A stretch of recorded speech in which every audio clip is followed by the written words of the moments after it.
is going on? I'm inhaling the rest of my sandwich.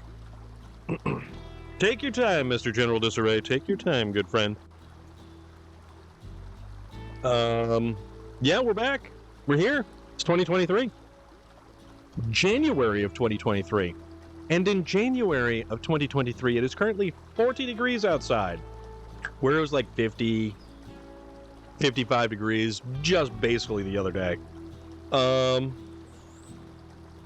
I guess one thing I've learned is I have to restart the network every single time that I try to use the OBS software, which is unfortunate because I thought I fixed that particular situation.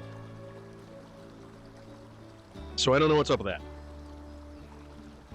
I do, however, know Nitro Pepsi. Nitro Pepsi is good. Nitro Pepsi is actually very tasty, but only if it's the vanilla flavored Nitro Pepsi. It is a vanilla draft cola. Coke is better. But Coke does not have. Well, I do like the cherry vanilla Coke. Yeah, Nitro Pepsi, vanilla flavored Nitro Pepsi. Jimmy Bob Cornflake, it is so good to see you, my friend. How are you? How was your new year? Jock Jockey, what is going on, my friend? Yes. Same bat time, same bat channel, or more so, new year, same storm. It was good. Been doing a lot of B-class racing. Yeah, B-class racing on Forza is a lot of fun. JR Strang, of course, coming in with the hello. Haven't seen you guys since last year. Wink, wink, nudge, nudge. I know, right?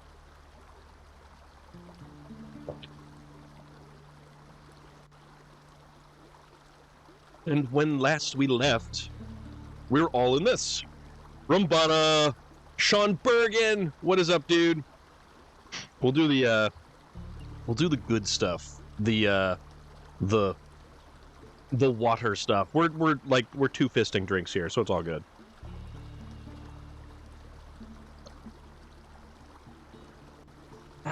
So how's everybody doing? It looks like my internet connection has ironed itself out. Happy New Year, Rambada. Story of my friend in chat. How are you all? I'm doing pretty good today. I had the day off because yesterday was the New Year's Day. So therefore, because if it falls on a Sunday, it's observed on the Monday. So here I am. And yeah, I played some Darktide earlier with Cadix, who is probably still streaming now. He's playing a lot of Darktide. And had I the opportunity, I would have been probably playing more Darktide as well. I overheard the consumption of a tasty, yes, Nitro Pepsi. If you've never had a Nitro Pepsi, it's actually really good. Oh, crap, you're right, JR Strang. I have it set up right here. My bad. Hold on. I got you. I got you, dude. I got you. Thank you for that, though.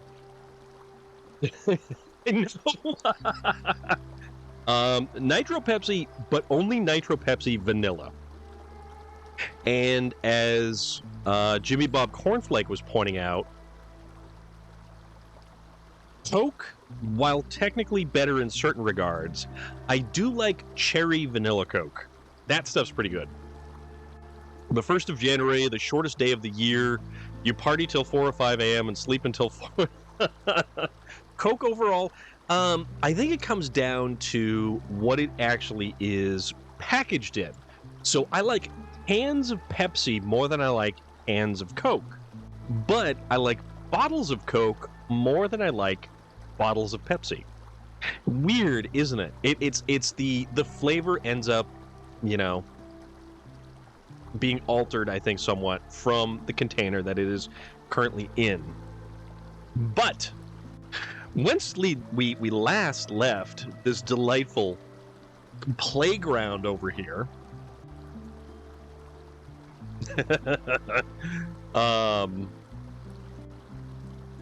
we left some future me problems. Coke from Mickey D's. You know what, dude? I was going to go get McDonald's earlier today, and I was looking at the clock, and I'm looking at the clock, and I'm looking at the clock, And the more I just kept on looking at the clock, I'm like, I could do it. I could go and I could get some, but it's going to be cutting it close. And then maybe not so much. So I was like, damn it, this isn't going to work out. With that said, however, the Coca-Cola that comes from McDonald's is actually quite good. You're right. I am, however, I'm feeling pretty good because I made a couple of sandwiches. I grabbed some cold cuts out of the refrigerator, made a couple of sandwiches, and now here I am. As the sun is falling upon our misbegotten previous adventure from last year. Something went by kind of quick outside. We, I guess, gotta kind of fix the issue that we have found ourselves in. And to do that, we're going to need another truck. Because I don't believe we have a garage on this particular map. Well, what do you know? And the funny thing is, really the only thing that we have, GMC 9500, with next to no fuel left. So I don't know how well we're gonna do with this. I mean, I guess we can figure out and see. We'll see how just poorly.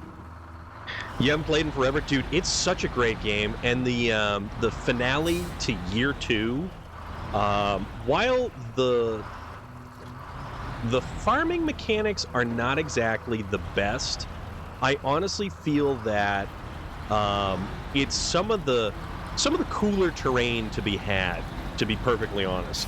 So the terrain in this is actually really, really nice. They're great maps. They're 4 gigantic maps. Lately, Thursdays as well, we have been doing multiplayer with Space Viking. And that has been a lot of fun. That has been an exceptional amount of fun. Alright, so we get this silly little tree right here.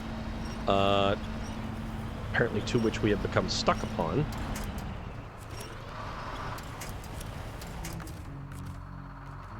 And of course, we're going to have this situation where we're going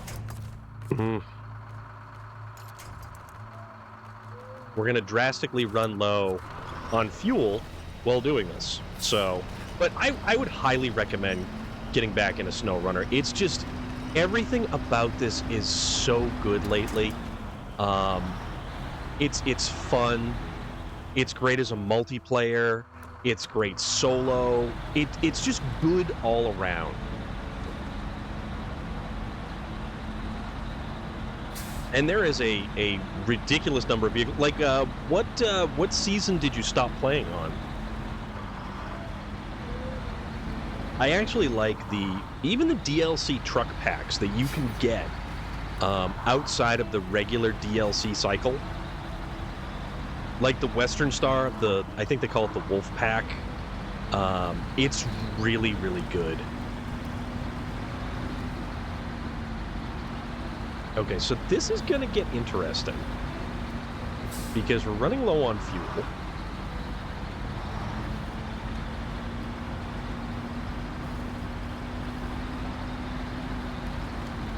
I don't know if we're going to make it, to be perfectly honest with you. Encrypted Tales, what's going on? Stopped in Phase 4 and more. Oh, dude. You have so much more cool stuff to get into. And honestly, that was still one of my favorite maps. Hands down. Attach that. Attach that.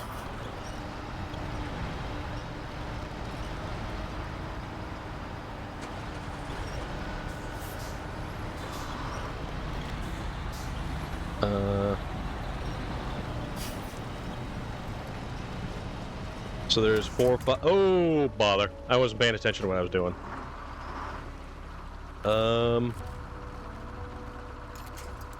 Can we actually... Yes, we can.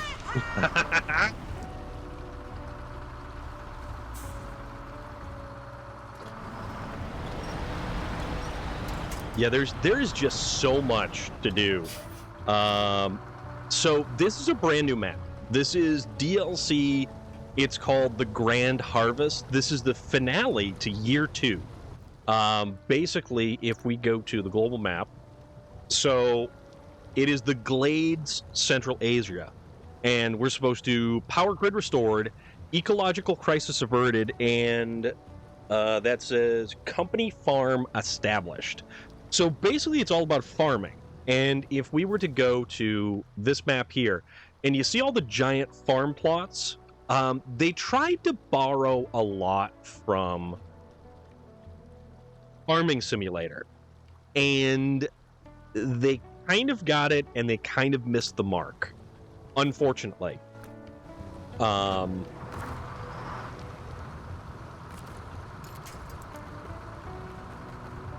They almost did it. They sort of kind of tried to line up that farmland, Mr. Gates.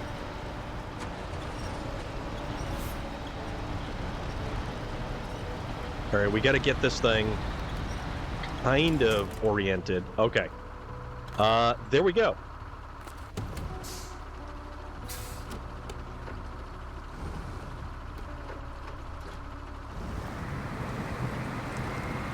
Let's see if we can't not mess this up.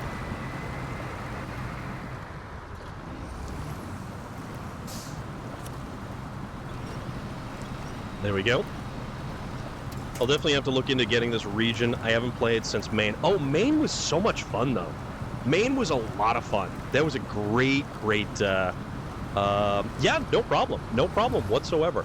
This is a really fun series of maps. I felt that Maine was kind of small, to be perfectly honest. I think Maine could have been much larger. The Dawn region was tiny. A lot of the stuff... Ooh, we're going to have to see if we can't repair... okay, so we have to go over to the other truck. So we have to go to this truck to refuel off of this little fella. Okay, so we did that. There is a lot of stuff that happened in year 2 that I think the map sizes just weren't nearly as large as they could have been, to be perfectly honest.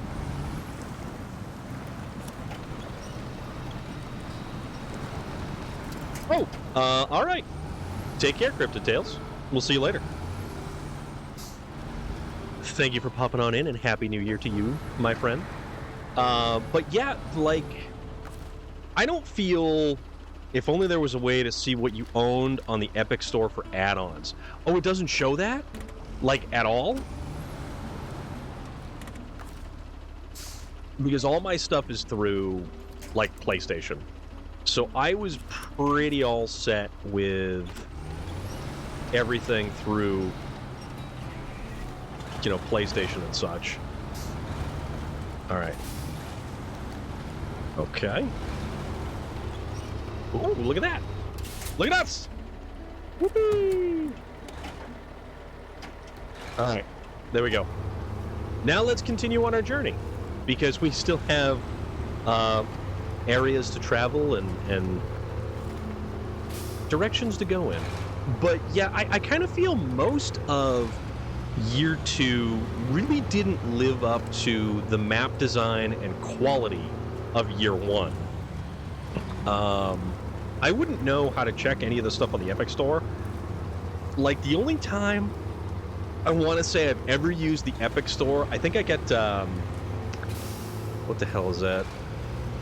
Gloomhaven. I picked up Gloomhaven on the Epic Store because it was free.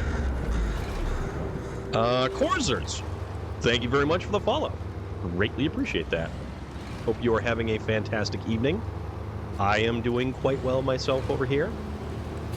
Also, I had no idea that there was a trailer right there that was just kind of chilling in the mud right there. But that's fine. That's neither here nor there. That is inconsequential.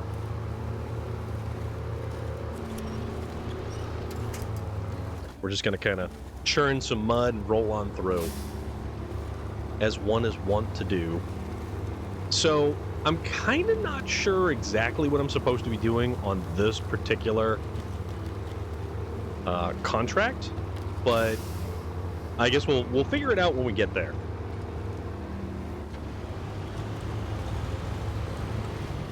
All right, there's the cafe and shop.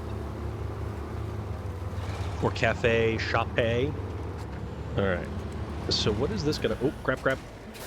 Ow. Oh, you know what? We actually... Oh, that's right. We blew out a lot of our suspension when we dumped this thing over. Okay. Deliver to the science wing. A cistern. What's a cistern? I don't know. What's this? Contest. This side up.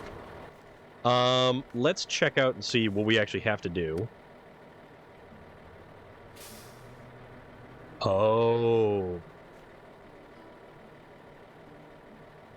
I have no idea how big that is. Okay, this is going to get unique and interesting. All right, that's all blown apart.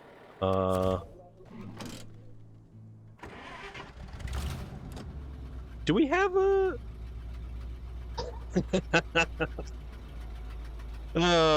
you would.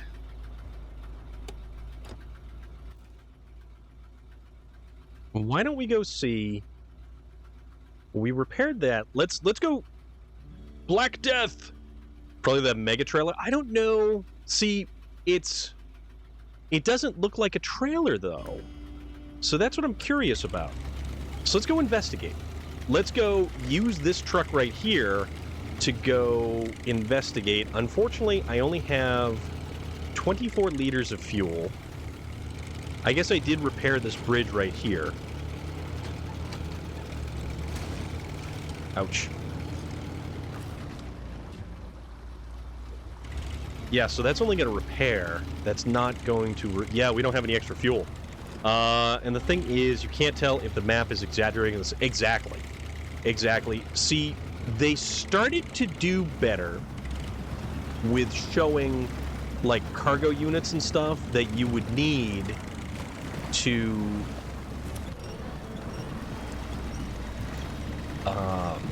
you know, plan for what you're going to put into a trailer. Are we on a rock? Of course we're on a rock.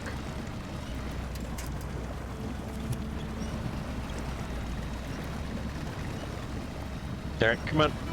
Up and over. So if I can at least get this thing, which I don't think I'm going to do with the 16 liters of fuel.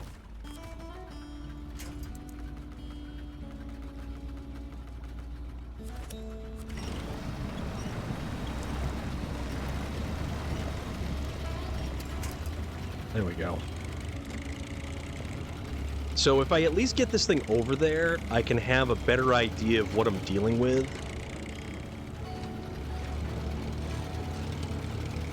I love the Lodestar. The Lodestar is one of my favorite, like, actual all-around scout vehicles. So everybody says, like, the Tatarin, the TUZ 420, or the Ford F-750. Those are all great and everything. Did you get Save the Day? Which one was that? Oh, whoa. Okay, so... Alright, you know what this actually looks like? Also, I don't know what this is over here.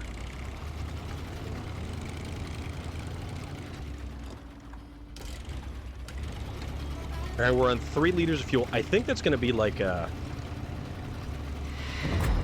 That's going to be like a 4 or 5. Robotic Dynasty, thank you very much. Appreciate the follow there. Customize your SnowRunner experience further with the Save the Day vinyl wrap pack, adding the exclusive skins for the Freightliner, the 916, the 114 SD. Yes, I did. Yes, I did. That was actually a really, really cool looking one. That was a very good looking vinyl kit. So we're actually going to need a trailer and a crane to pick this thing up. Endgame Ford, I think, is best, and early loads. Yeah, so, well, that's what I'm saying. The only thing about it is, with the F-750, is that you can't tow a scout trailer with it. That is the only downside of the F-750. You've got all the attachments in the world. You can actually put cargo on the back of the thing on a flatbed. It's one unit of cargo, but you can't tow a scout trailer. And as far as like a pure scout goes, it really has to end up on the shoulders of the Lodestar 1700, because it can tow a trailer, it has repair points, it has fuel, it's got spare tires, it's got a lot of extra stuff that you get to use. So I'm thinking that's going to be... I think that's going to be 4 slots. I don't know if that's going to be 4 slots or 5 slots, but then again, the problem becomes, how do we want to approach this? So we can either go from the Heartlands, or we go from Harvest Corp. So Heartlands has a garage. Harvest Corp does not, because we haven't opened it yet. But how is everything going for you, Robotic Dynasty?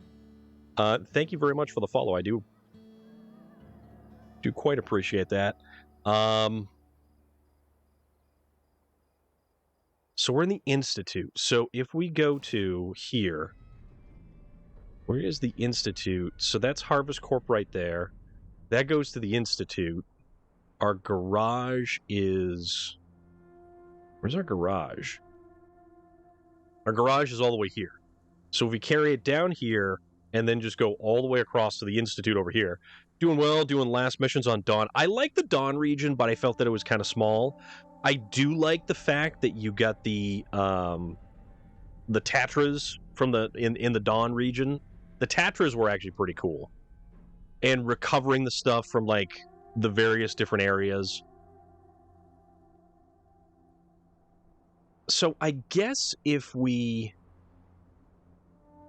Yeah, I guess we're going to have to go to the Institute from the garage here. We don't really want to go this way. Yeah, so we'll take it. We'll move all the way around here. We'll get to here. Yeah, it's pretty tiny, that's for sure. Oh, wait a minute. Hold on. We can't even do that because we need a trailer. We need a trailer that just happens to be a sideboard semi-trailer. So why don't we go to the garage here and let's recover. That's a Phoenix. I think that's just a fuel truck right there. Let's go over here. Let's figure out what we're going to use. Yeah, let's figure out. The Dawn region is short. Maine is short. However, the Tennessee map is probably like the shortest, which is unfortunate because that was the one that they tried to push the whole, like, we're going to do racing. And, yeah.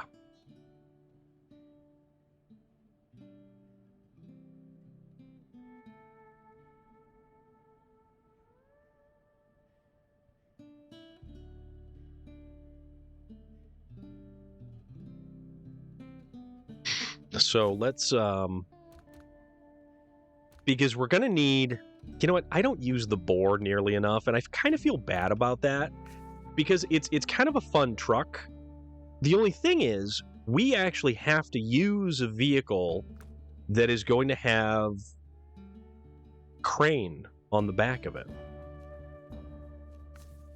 The only thing is, this has a 300-liter fuel capacity, but this thing burns through fuel like you read about. It's like super bad on fuel.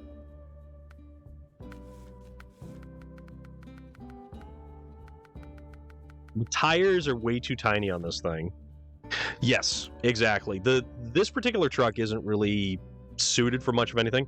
Storm Brother, I'll be going. Have to wake up early tomorrow. Unfortunately, the next 2 or 3 weeks will be very busy for me as the one so far. Also, unfortunately, not for fun reasons.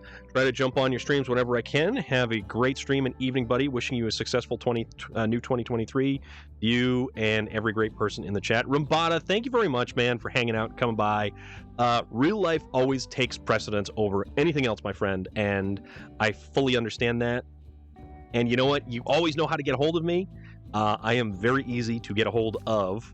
So, yeah, basically Discord. If anybody ever wants to get a hold of me, even just to say hi, you can get a hold of me on Discord. But, Rambada, my friend, dude, take care of yourself. Get done what needs to be done. We're always going to be around, so... or at least I'm going to try to always be around. You know, barring any unforeseen cataclysm or calamity. Because we don't like those. So...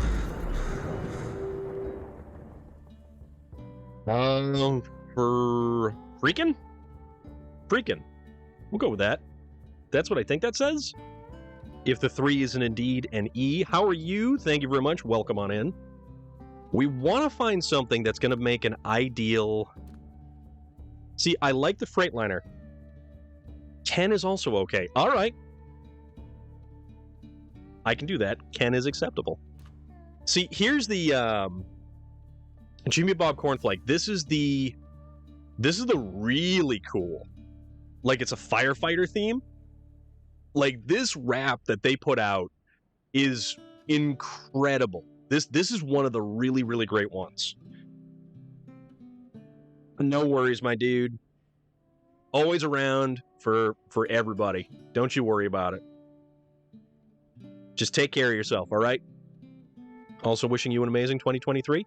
Thank you very much. Merry, happy 2023 to you as well. But this is a cool one. Strain Sealer, what's going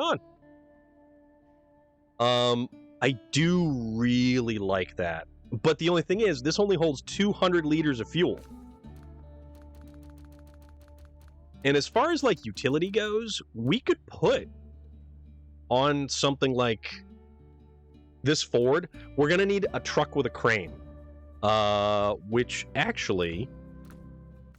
Hold on. I just thought of something. We're in the Institute, right?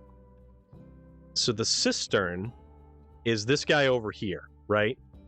Where are we? So it's got to go here. So that's the ANK civilian with fuel. This is my Voron Grad. A fast truck, not so much. So that's the Voron Grad that we can actually... Ooh. We can actually take the Voron Grad that has a small crane arm that we could potentially get over there with. Okay. So why don't we do that? Let's try to get the Voron Grad over there before we take something with utility. Oh, you're out? Where are you going? We're just getting started.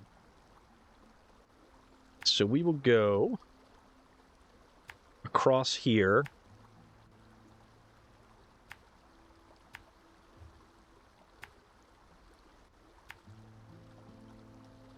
So we can do this here,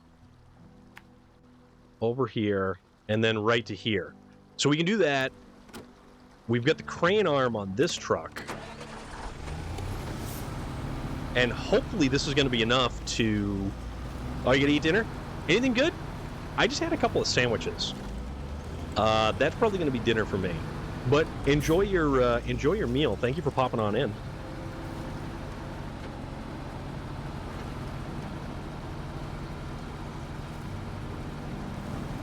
I was doing some side-by-side tests between the Grad and the AE.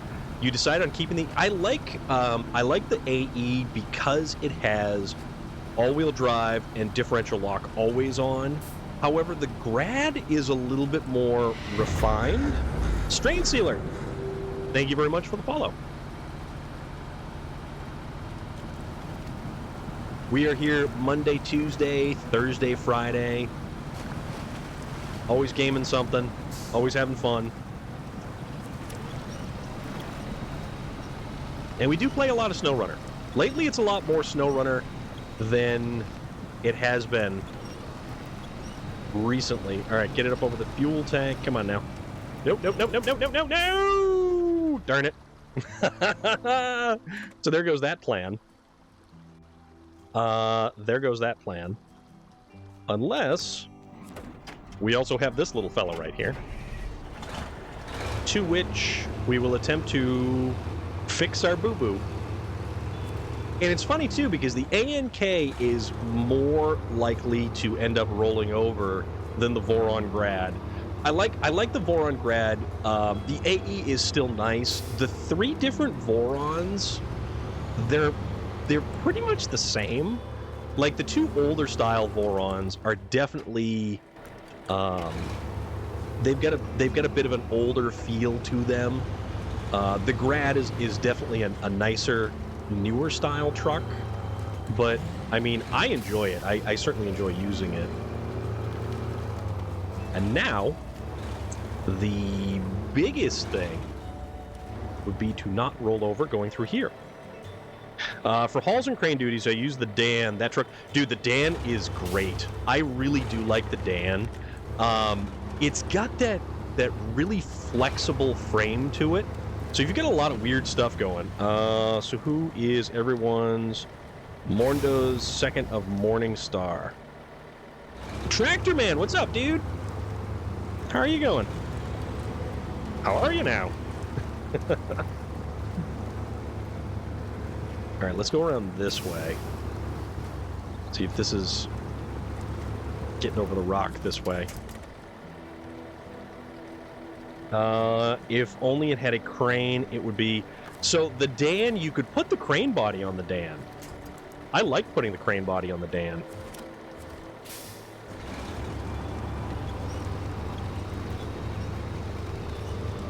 Okay. So let's kind of park this thing right off the side here. Change back to this bad boy. And keep on going. The medium... Oh, the smaller crane. Yeah. So if you could do... because it's got all that room behind the cab. If you could do the small crane, and then you could do like a flatbed, like a 2-slot flatbed, like the Azov 73-210, that would be fantastic. Just got back from a little snowmobile ride. Oh, awesome. How's the weather out your way? Because it's like 40 degrees here tonight. It was pretty much in the 50s all weekend long. That was kind of actually very nice, very pleasant. See, this is what I don't like. The fact that we get all these little weird trees and bits and pieces that they stick in the road now.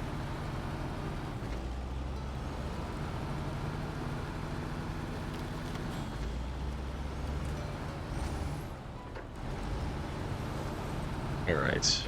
Which way are we going from here?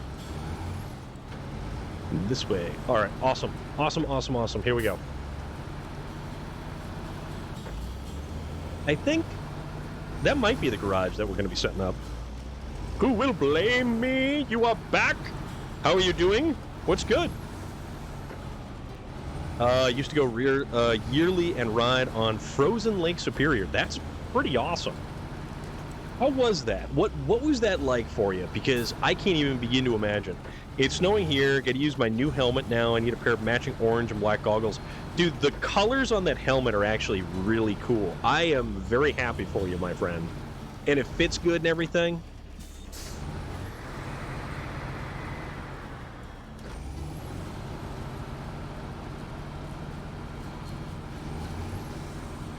Riding on Lake Superior, screw that. 140 on a giant frozen lake is fun. I will take your word for it. I kind of like more metal around me. Doing good. Started a run on Dishonored to get mostly flesh and steel on very hard. Yeah, I was watching your messages that you kept on giving us updates. Meanwhile, it was raining the entire day yesterday, but it'll snow in like a few days. Yeah, I'm curious to see what the weather's going to do. I'm very curious to see. It's actually a little bit too big on me, but that's good. So what, like, you could put some, you can put some padding underneath of it. Yeah, it's been nice here. I'm up in New England, and you'd think that we would have some really crazy weather lately or anything like that, but it hasn't been that way. We've actually been getting very mild weather. I'm getting the full UK experience. I don't even need to visit UK anymore. Oh, man.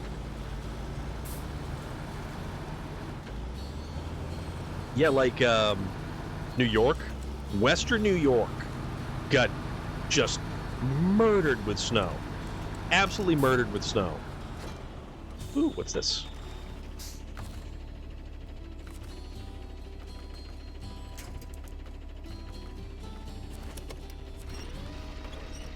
Just kind of flippity flop that thing right back on all fours, and we're off and running once again. Oh, okay. So that must have been, maybe it hit a hay bale. I don't know. I guess we're going this way. Okay, that's what I was wondering. That's what I was wondering. So this is actually going to be interesting. So I'm going to have to recover the trailer because it's not right around the corner on the other map for the, you know, it's funny how they've broken up the trailer stores and the garages now. Like, they're not actually side by side anymore, where you would have just the garage and the trailer store. Nope. Now the trailer store is halfway across the map.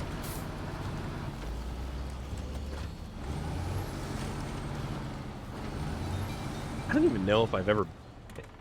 No, I must have been out this way because the map is cleared. And I have to consider what vehicle I'm going to use. And I may need a support vehicle with fuel or something. Just when I need it to be cold and frozen to get the drill in the back for the well, it's 60 degrees and a mud bog. Dude, I can't even imagine. I've been 130 on a snowmobile across a big field. It's fun to just hear a two-stroke i3 just screaming across a field. Yeah, I can't even imagine with that one.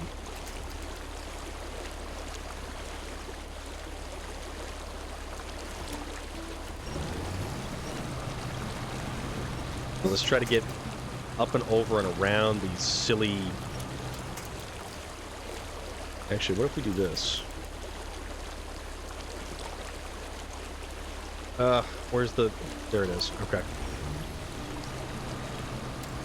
We are, like, dug down hard.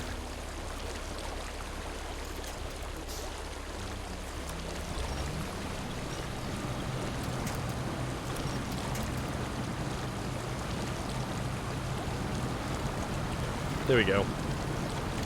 There we go. All right. Perfect. Yeah, I kind of like to have a little bit more metal surrounding my person. Unfortunately, I had to sell my Polaris XCR 440 Red Rocket as it was too small. As a plus, now I have a Polaris 700 Triple. Ginger Rage! Happy New Year to you, my friend! How are you today?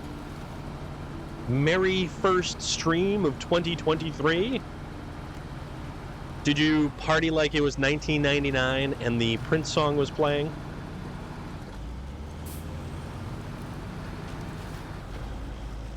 I, however, went to bed early. All right. I'm going to say that that's... Ooh, that's probably a 5 slot. So it's probably a good thing that we are getting the... Ooh. Yeah, it's probably a good thing. Watch the game. We won exactly the stroke of midnight. All right. That's pretty cool. That is exceptionally cool.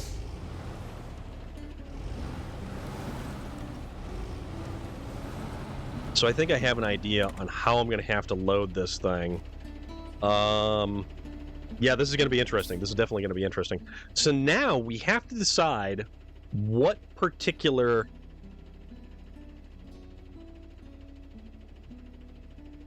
I love this music, though. I remember we had 2 or 3 weeks in December that the temperature never went above 5 degrees. Dude, that's rough. So Harvest Corp... Where are we? Are we doing Harvest Corp or are we doing Heartlands? Global map. Harvest Corp. Heartlands has a garage. Harvest Corp does not. So we need to get a vehicle that we can use to pick up the trailer that's in the swamp. Potentially, I think we're gonna need some fuel too, because we have to go from here, and we have to get this little trailer here. Although, I want to say that's a 5-slot flatbed right there as well. Which truck is this?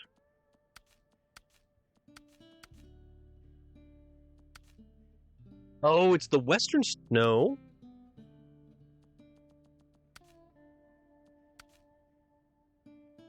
It was the Dairy Longhorn. Aaron! What's going on, dude? How are you doing? How is everything? So there's that. That's the Western Star. That's a ramp flatbed. That's only 4 slots, so I don't think that's going to work for us. Huh. So we have to get from the Heartlands to the Institute. And that's going to put us right here. Heartlands, then we can loop around to here, right? So we need to get a trailer for this first. That's where we have to get to. So that's the trailer we want right there. Although we could get this one. We could get this one. And I could actually bring it back to the garage. Well, I kind of am right here. So why don't we just do that? And that's in the Dairy Longhorn. Oh, and it's hooked up. So, I mean, why don't I do this? That would only make sense. And besides, making sense? Come on now. So we're going to have to get this bad boy. So that's the crossroads. And then we want to go all the way over here to the Institute. So either way, we have to get to... We got to get to the garage.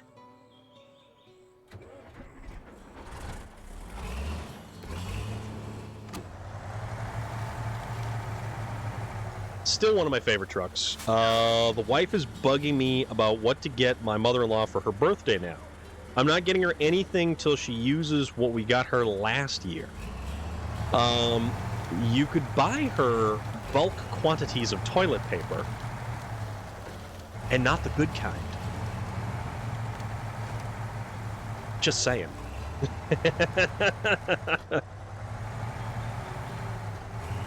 Let's see. Okay. So we just got to get around all of those. All right, no, we're good. We're good. At least I think we're good. See, this is a truck I'm probably not going to use, mostly because... Ooh, that was a good shot. It's got that lift axle that tends to get in the way a lot of the time. You got her a cemetery... Dude, you're killing me.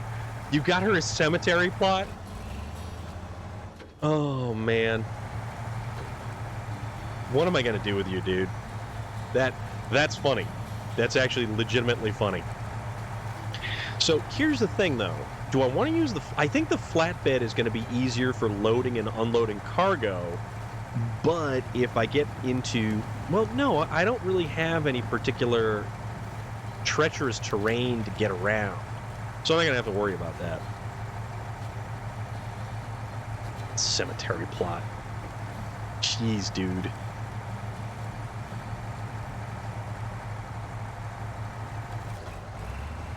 I do like this truck, though. This is a great truck.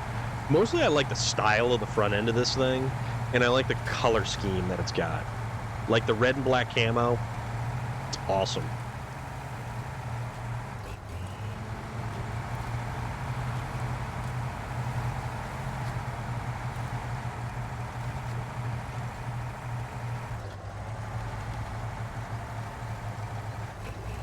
Okay. Yeah, I don't know. I don't even think it feels weird saying that it is, in fact, 2023 already. That weird, inevitable march forward of time is certainly a strange thing. And I don't know if time is speeding up or slowing down. I guess it all depends. It really does all depend. It's all in a perspective kind of thing.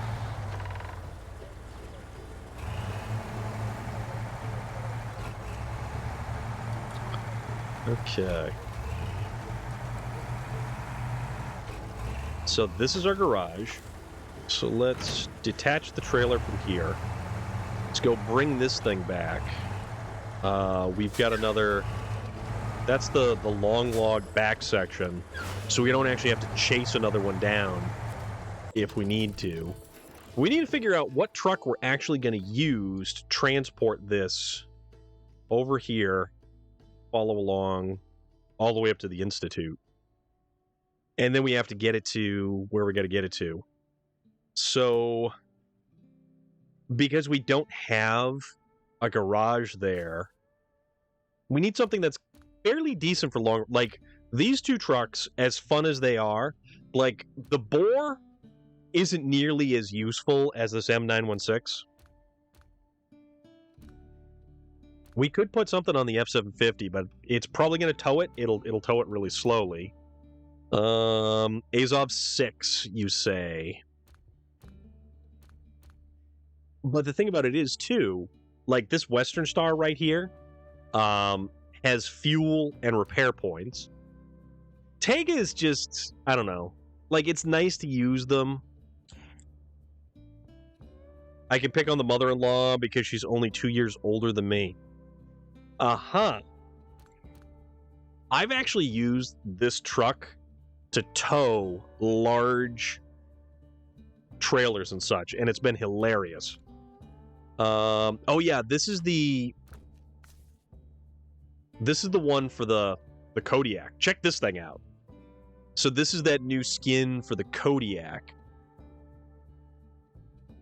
It's like straight up Chernobyl right there, which is kind of terrifying slightly. We actually get along famously. So for you, it's just some good-natured ribbing is what you're saying.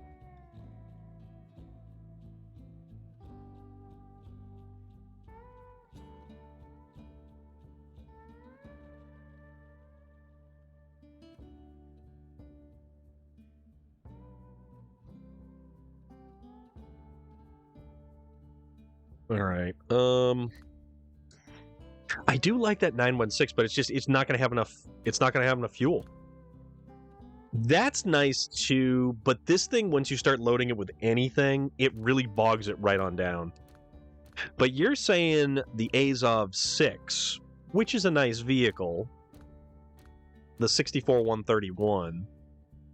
I mean, I could do a Zix, and it would basically trivialize. The Zix, I feel, where this shined was assuredly Amor, or any of the really, really difficult areas. It just trivializes any content from here on out, unfortunately.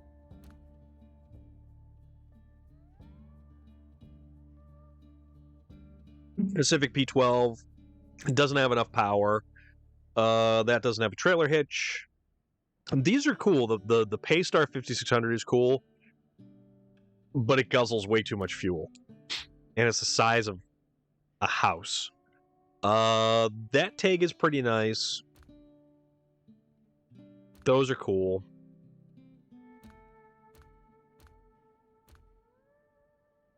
This is another fun one. This is another fun. I love the paint scheme on this one, and this was part of the Wolf Pack collabs. P16 would be fun. I do like this thing, the Rezvani Hercules. It's kind of neat. You know what? I can't remember the last time I used an Azov 5319. Dairy Longhorn, these things, it's unfortunate just how much of a dog this thing is. Even with the new motor, this thing's a dog.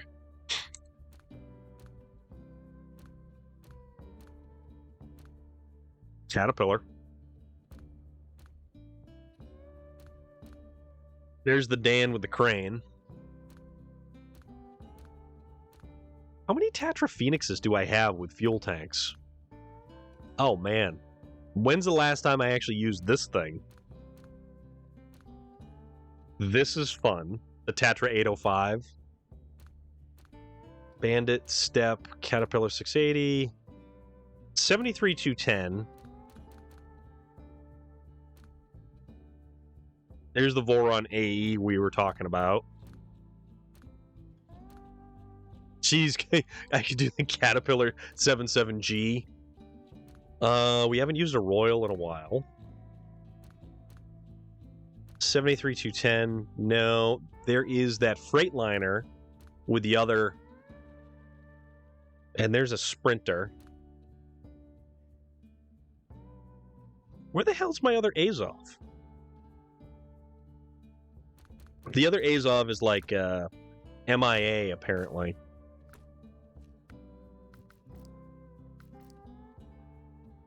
Yeah, this bad boy, it's on some map somewhere. I'm not entirely sure where it is.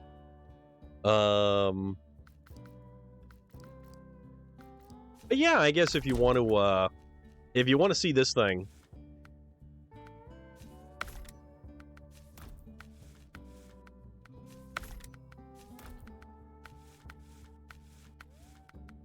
And then we go.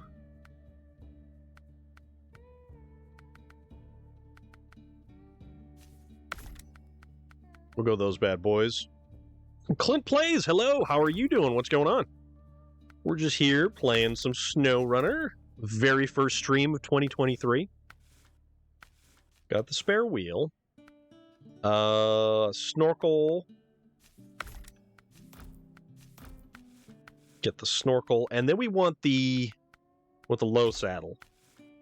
All right. So we can definitely do this. This is definitely going to all good. We're playing SnowRunner for a few days. Thought I would come watch some pros and see how it's all done. Well, thank you for thinking that I am in fact a pro. I've just played a lot of this. Yes, this thing is a fantastic truck, and it's a little bit on the slower side. It is definitely a little bit on the slower side, but it's a very capable truck. Does that feel good? Yeah.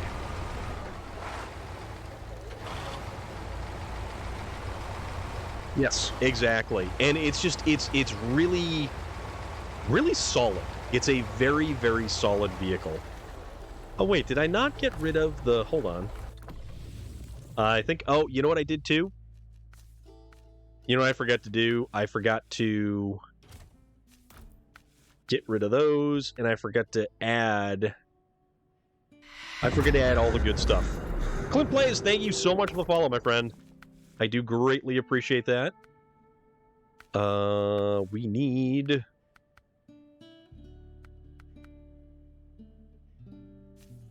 Yeah, we'll just do a wedge cap, that's fine. Angled sun visor, no. Miscellaneous. Okay, so we don't get any extra lights on this thing. Okay. Now we're good. Little Fox, what's going on, man? How are you this evening? Welcome to 2023. We've made it somehow or another.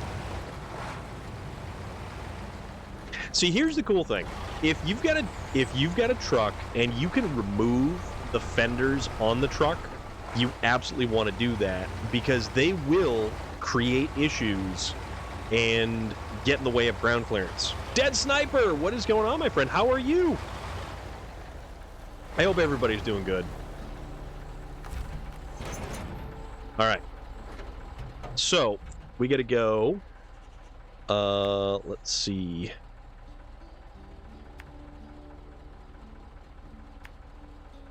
Doing good. I am doing pretty good, too. So far, so good. Here we are for stream of 2023. Not too bad, dude. Just been watching a documentary about an 8-foot pirate bounty hunter. 8-foot pirate bounty hunter.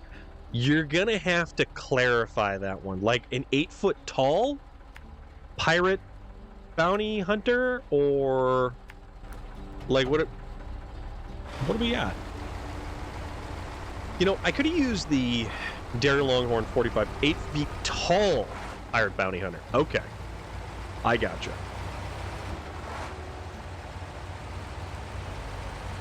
Interesting. The great thing about this truck is it's got decent fuel economy. When you put some mud tires on it, it's just pretty much unstoppable. Oh yeah, we also forgot beacons for safety. But it's not the shocking thing.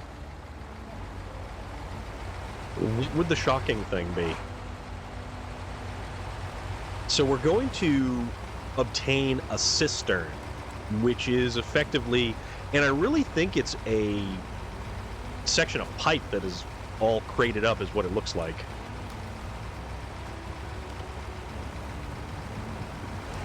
Yeah, this truck basically goes through here like nothing. Most trucks end up slowing down through there.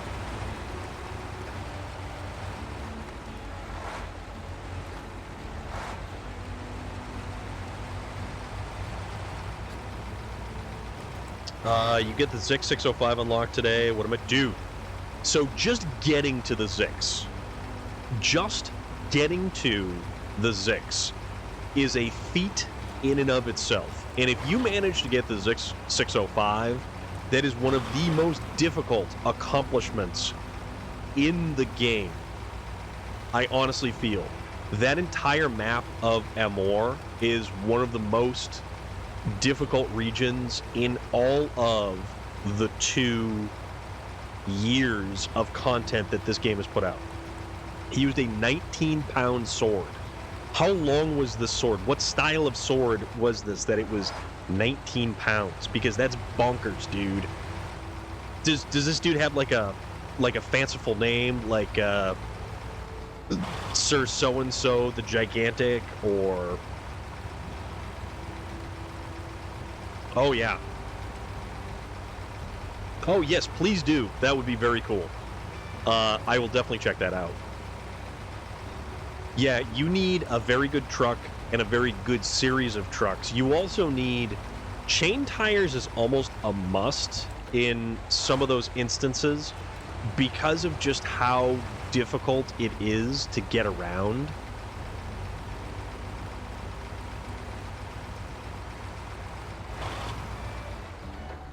And the 6-wheeler that looks like a G-Wagon. Oh, the, yes. Which names escape... its name escapes me at the moment, even though I use it as bowling pins for my Truck Darts games. Yeah, the really boxy-looking thing.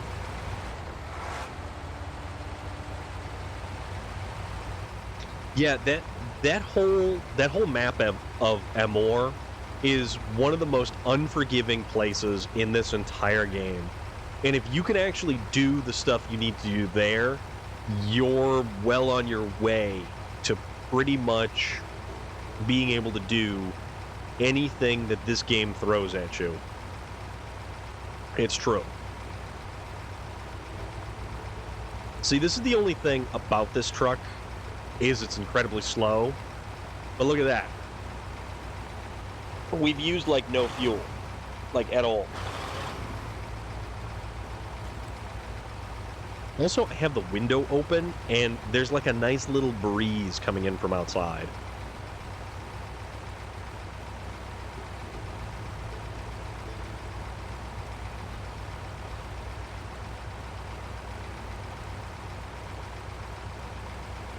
This game looks so good.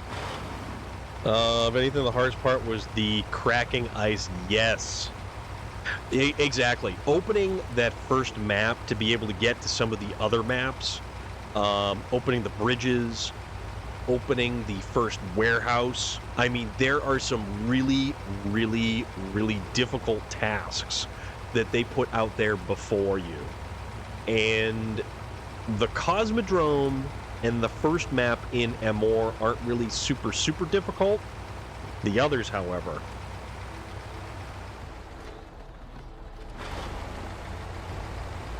Yeah, those are some very interesting pieces of map to get through.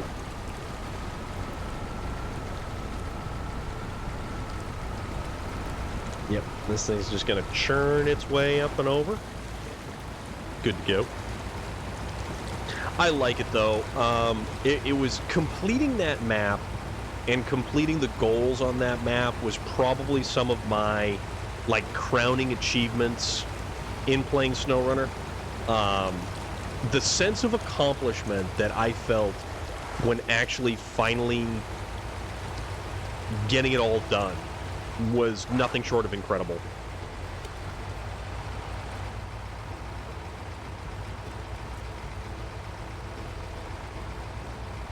But yeah, like I tell everyone who plays this game or has started playing this game, it's about the journey, not the destination.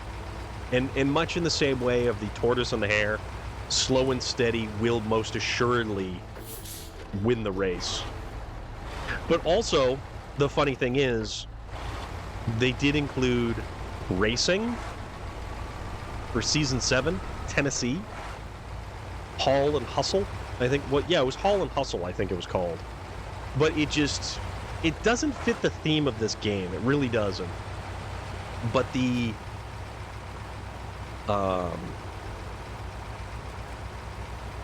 off-road race, the Dakar Rally, they put out a game, low and slow, that is the tempo, get that stuff where it needs to go. Exactly. I need to get back to playing this game. I started Skyrim again, so that is taking up my very limited free time. You know what? It's not bad, though. Skyrim is worth it. This game is worth it. Fallout 4. All of those big open-world style games. I mean, there's nothing better than that stuff. There really, really isn't.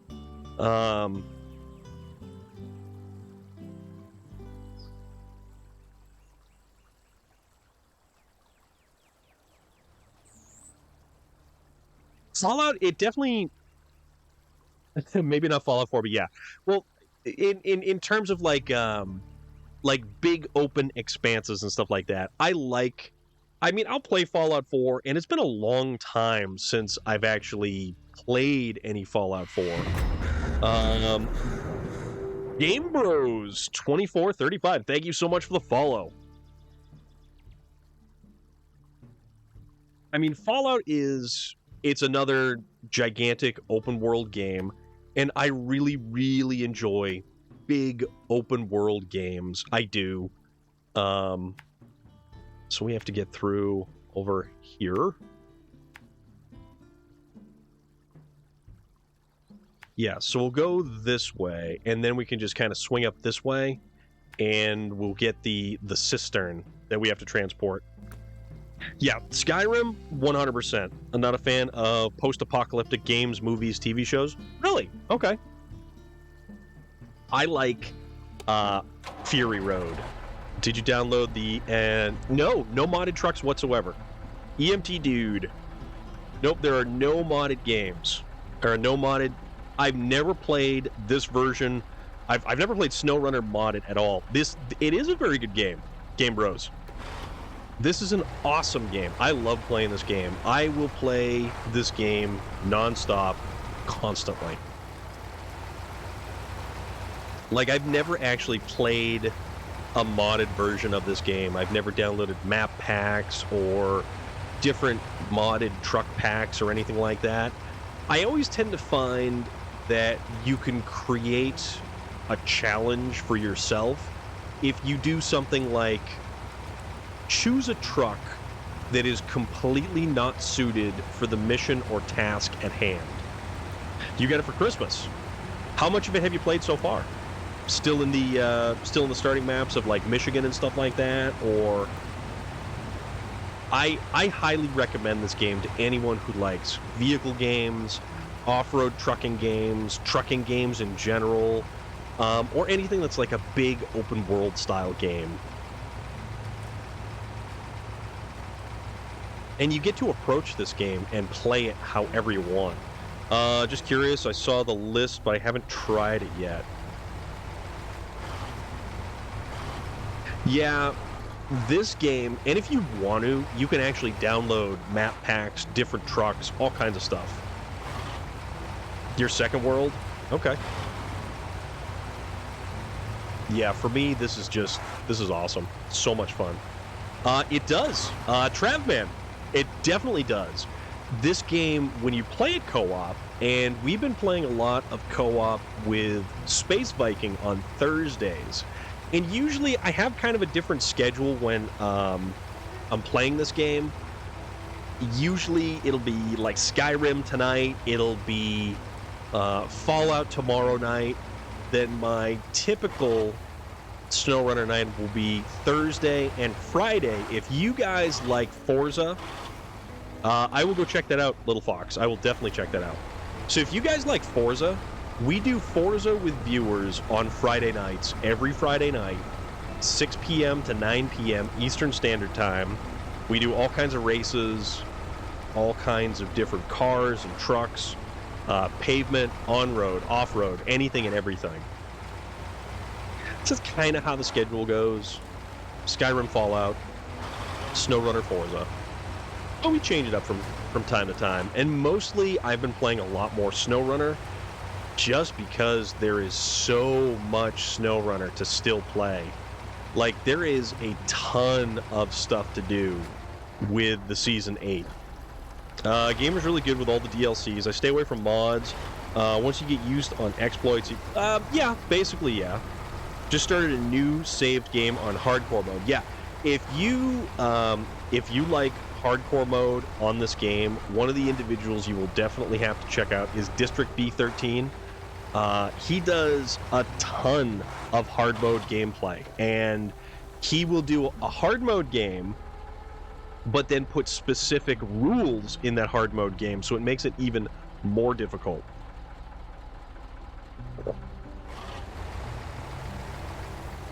And it's awesome.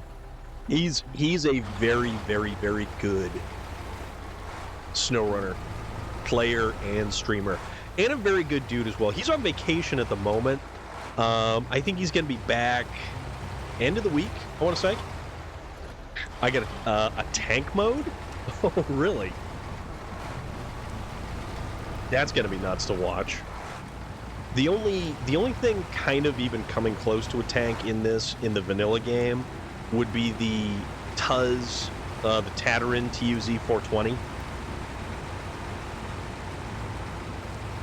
His nickname was the Dutch Pitbull. Interesting. Little Fox, have you seen the individual who was known as the Dutch Giant? He actually dressed up like Kratos, I think over the holiday, and went to like various different places and took all kinds of pictures and stuff with people. I don't know what movies he's in. He just kind of started popping up on my social media, and it's been fairly interesting. Kind of watching him do his thing. It's kind of neat. The dude, and it's he looks weird as Kratos because usually he's not shaved bald. All right, so let's see if we can't get through here. So we had a little bit of trouble with the Lodestar. This thing is just going to cut right through here. Not the mountain from Game of Thrones. No, this dude was the Dutch Giant. Funny enough, Travman, that you mentioned the mountain from Game of Thrones. I actually met that dude, and I have a signed pop figure from Hafthor Bjornsson, who is the mountain from Game of Thrones. All I know is I wouldn't want to be on a ship he was on. Oh boy, that good, huh? Oh, there we go. Let's use a little bit of extra momentum here.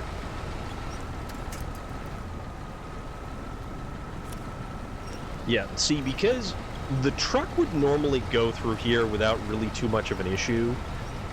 It's the fact that we've got the trailer with us, which creates a lot of additional drag and a lack of ground clearance, kind of all the way around.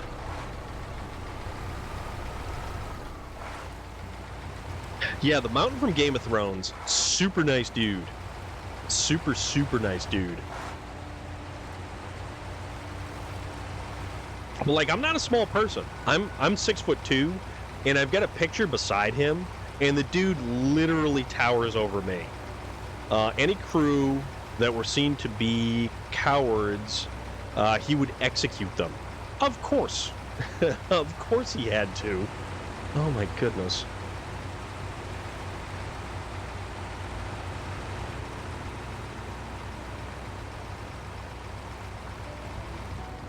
Oh my god.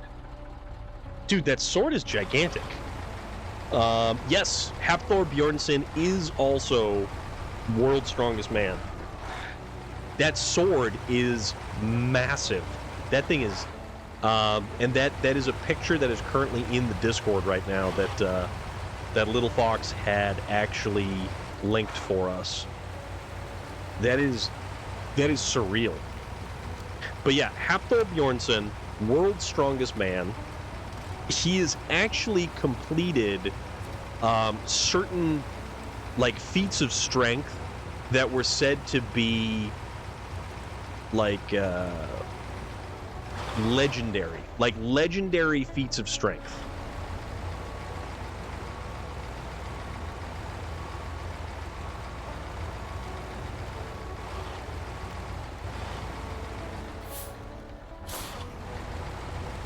Let's see if we can't kind of get this around the back. It rarely comes out of storage. It normally lays in a box beside its... So the dude is in a museum somewhere?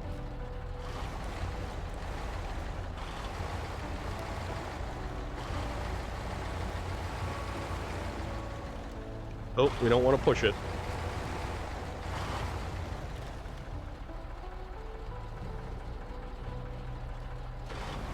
Gotta go like this. Damn it. You could take him. Underground. He holds the current deadlift record, I believe, at 501 kilograms. Yeah, the dude is a monster. An absolute monster of a human person. You'd pay to see that? Oh, man. Alright, come on now. So we can't get this thing. There we go.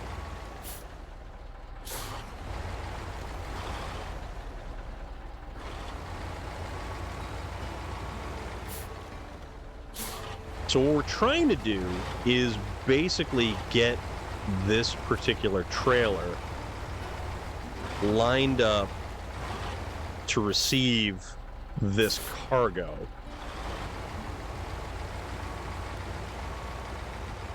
So I want to try to actually get... Owen, dude! Thank you very much, man. Happy New Year to you as well. How is everything with you? How's life treating you? How's the family going? What's up? He also beat Eddie Hall, the first person to ever deadlift 500 kilograms. Yeah, that's right. They did have a boxing match. Ronnie Coleman was doing leg push-ups with 1,050 kilograms. That's how he destroyed... Oh, that sounds awful. It's okay, just going? All right, I gotcha. All right, so now we have to try to get this particular piece of cargo onto this trailer. And I think what we're going to do is we're going to kind of nudge it a little closer. And unfortunately I rolled it, so this is going to make it a little bit more interesting. But interesting is in fact the name of the game. Alright. So what we're going to do is we're going to try to park right at the midpoint of this.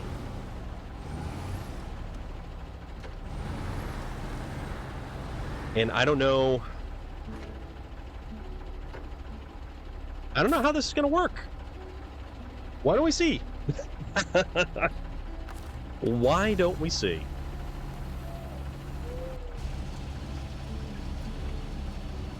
Did you at least have a good New Year's? This one. All right. Oh, that might actually work in our favor. Oh, boy. Hey, you know what?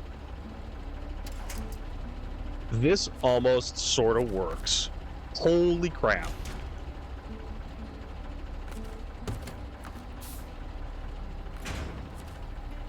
Boom.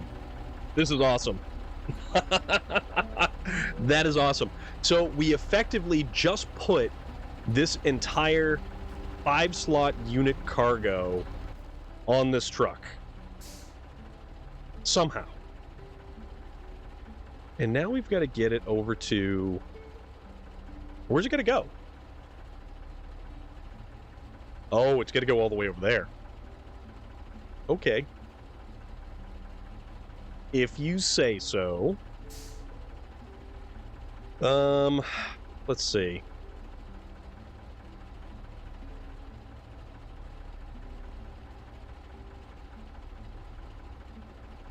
Yeah, okay. I think... Yeah, if we go across here, it's probably going to be a little bit easier. Ish.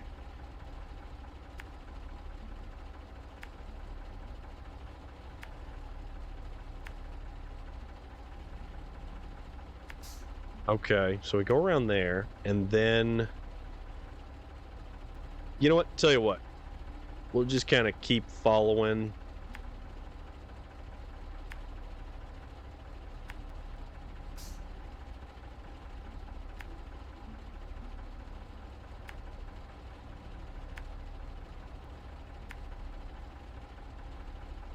Then that's the mud that's right there. And it goes right there. So, let's make it daytime, because you know what? Oops.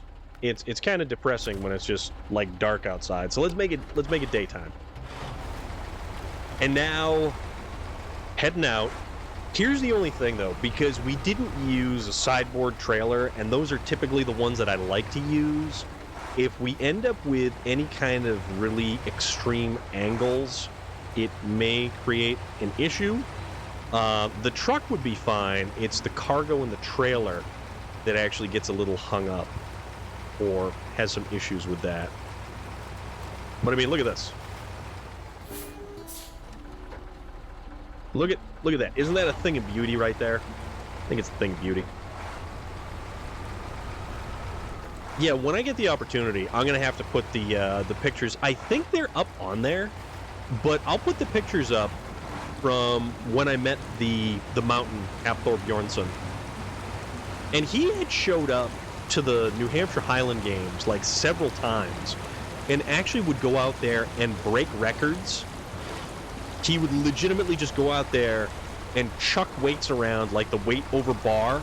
Do you prefer this game or Mud Runner, or heck, even Spin Tire? So here's the funny thing. SnowRunner was my first introduction to the Mud Runner series, and I've only ever played Mud Runner.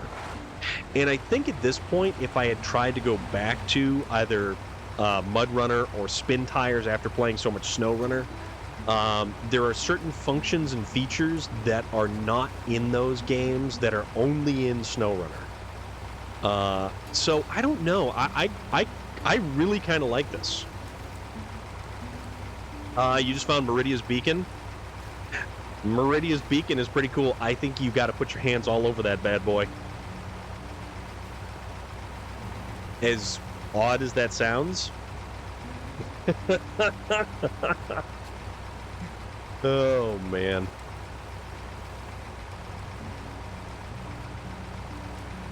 So, Owen, did you do anything over the New Year's? Did you go to any parties or go to hang out with any friends or anything like that?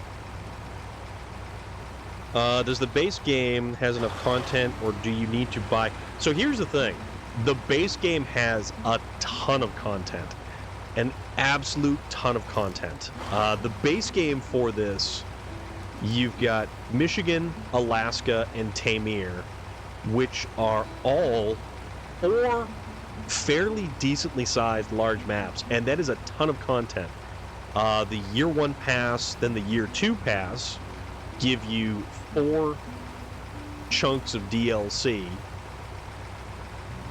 The Year 3 pass is available right now, but we don't have any Year 3 DLC available as of yet. A new hand touches the beacon. You guys know what's up. You guys totally know what's up. But honestly, you get the ability to access the mods. You get to do... Oops, nope, I don't want to go this way. You get New Game Plus. You've got a lot of stuff that you can do.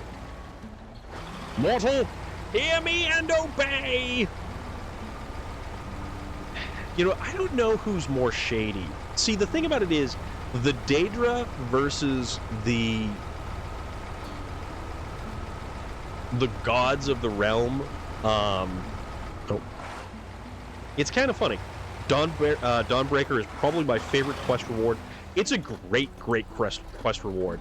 Also, there's the Wabbajack. There is that too. But yeah, like, the Daedra at least are very plain in what they want. And as far as being the Dragonborn goes, you're still actually pretty much a pawn of all of the greater beings in that game. This game has 50 hours content at least, especially if you play first time. Oh, dude, it's way more than 50 hours. Way more than 50 hours of content. Like, you could easily push a lot more than that.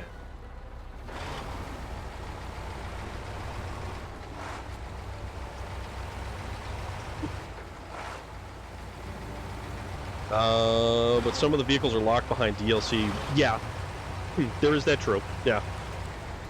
I would like an Elder Scrolls game where you decide to kill one of the gods. That would be very unique and interesting. And have they done anything like that with like Elder Scrolls Online or...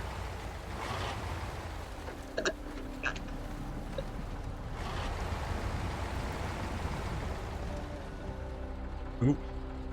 Finish that right down. I play on the PlayStation 5. So I've got a PlayStation 5, and I've also got the Series X for playing any, like, Xbox-specific games, like Forza.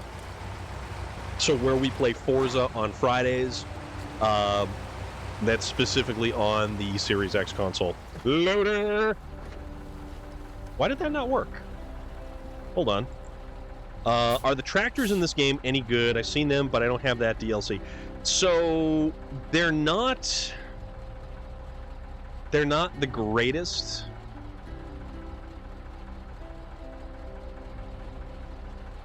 Something happened there. I gotta fix that. Hold on a second.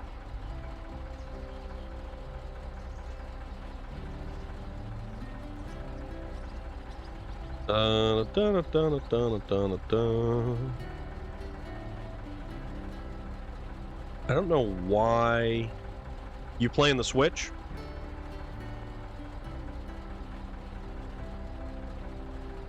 That's the cool thing. This game is available for absolutely every single bit of Xbox, PlayStation, Epic Store, Steam Store, the Nintendo Switch.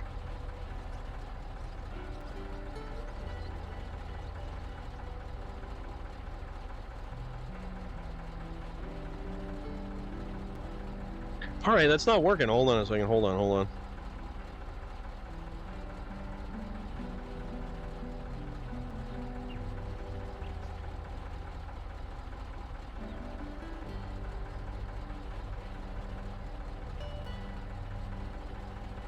There we go. There we go. And no, actually, Loader, I am the furthest thing from hungry right now at all. Because I just had 2 sandwiches.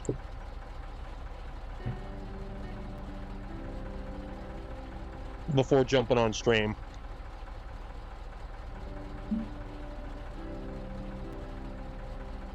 Just really thirsty for some reason. I don't know why. All right. There we go. Yeah, I don't know why that wasn't working. Yeah, you said you were making that. Yeah, I had a couple of sandwiches. I am definitely not hungry.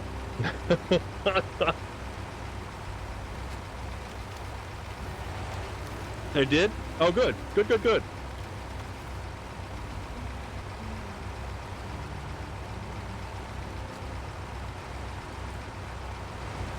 It's usually more like soggy cabbage, though, isn't it? It's not like firm or tender or anything, I don't think. New World that's the Amazon game, right? New World. I think Sergeant Rusty was playing a lot of New World. Yes, because New World is that game. The Outer Worlds is the space game. I cooked it in a sweet apple mead and a sweet chili barbecue sauce. The pork or the kraut? Because, like, kraut is just like... No, not No Man's Sky. We're talking, oh, both of them? No, I know No Man's Sky is the space game, but I'm talking, you said New World. You're playing New World. And New World is the game by Amazon. All right, let's get through here.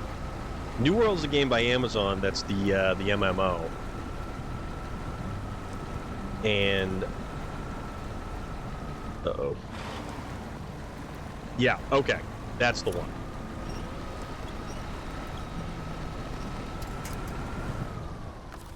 So New World is like that, where... Uh-oh. And then Outer Worlds was the space one. Which I don't... That one's not by Bethesda. I don't know what Outer Worlds is like, because I've only seen the advertisement for it. I've not actually played Outer Worlds.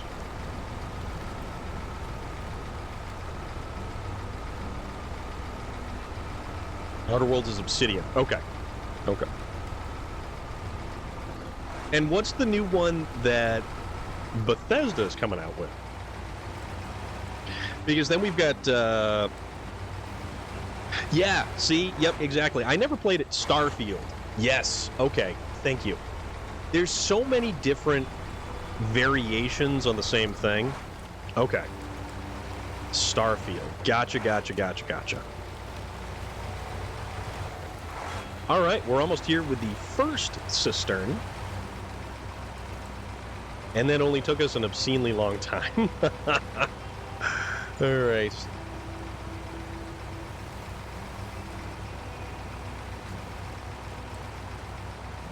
So we delivered this bad boy.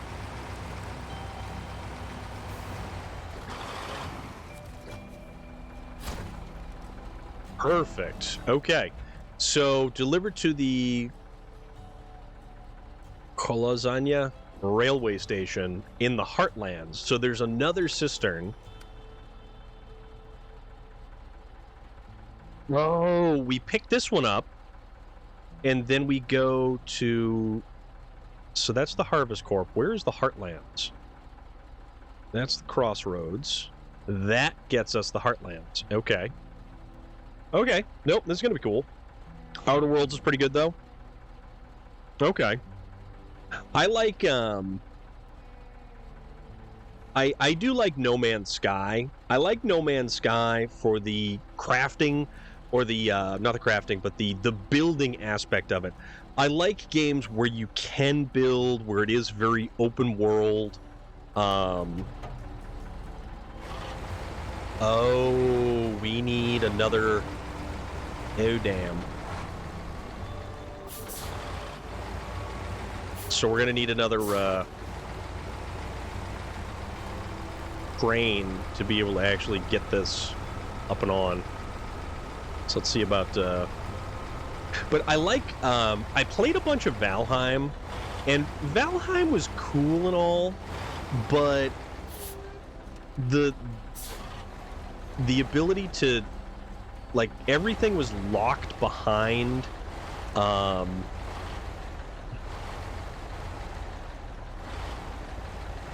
like finding something or defeating a boss or getting a particular tool or finding like a crafting element, and it just wasn't nearly as, I don't know, it definitely felt like it took too long if you were not really just interested. Like, I wanted to build stuff. I wanted to build castles and walls and like all kinds of crazy stuff, but I kind of couldn't because I never took the time. Like, I could build wooden stuff, that was it. All right, so now we got to figure out what's the shortest way to get this thing through.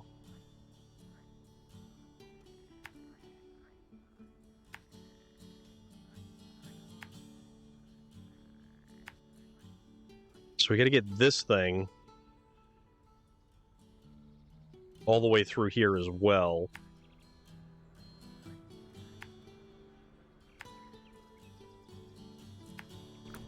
Which is kind of annoying.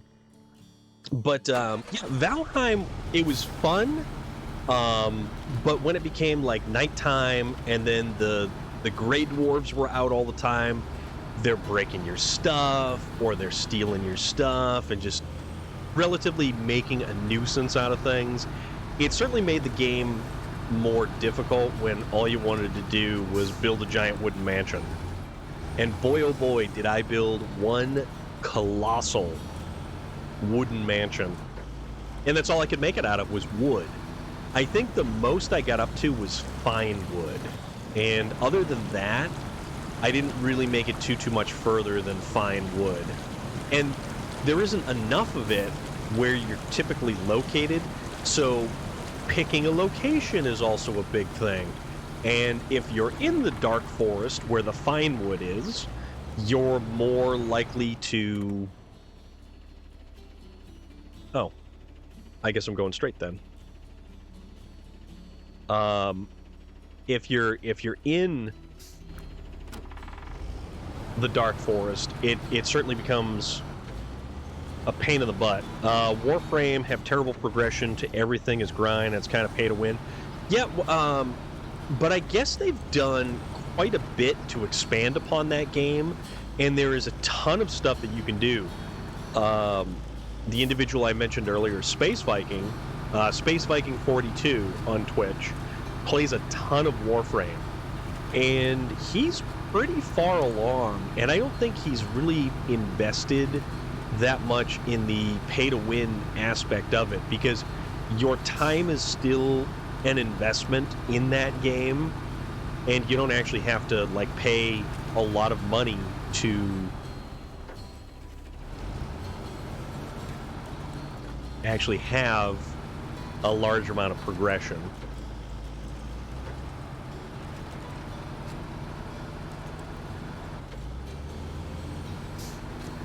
Alright, so we gotta go load up the other chunk of the cistern, and then we gotta see how far we can make it, because it's gotta go to the Heartland now. So this is gonna be kind of cool.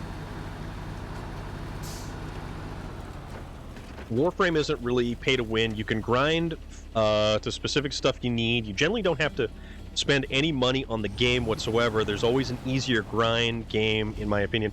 Destiny 2, there's... Oh, dude, Destiny... Ugh. I can't remember... I forget the last time I was actually really fully invested in Destiny. I haven't played it for a long time now. It just became not fun. It became the same strikes over and over and over and over. It wasn't really any large amount of variation in the game. It was always the same thing. There was never much in the way of diversity to it. And where they decided to start taking out chunks of the game so that you couldn't actually play it, so there were only certain aspects of the game available at any given time, just wasn't very cool.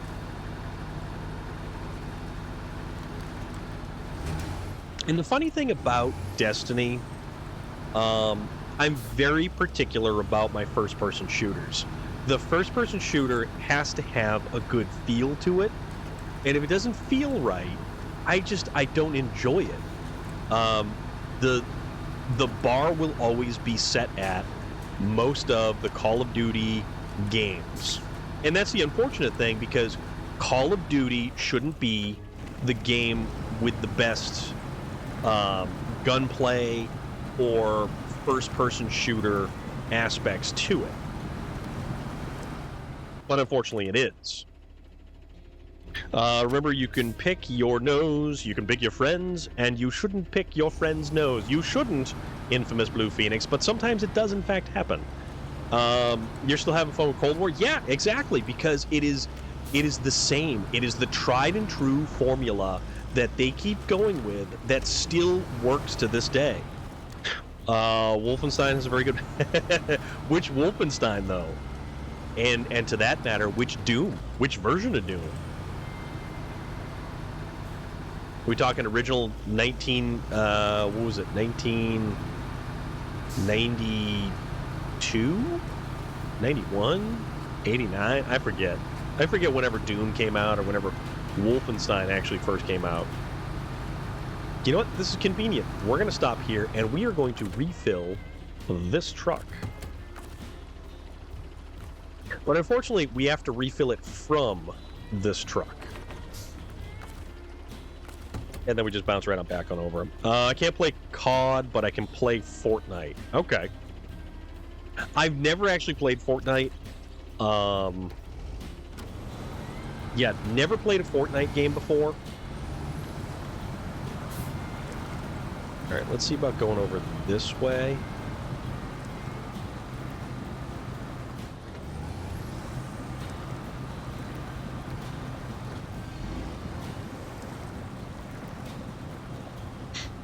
Nope.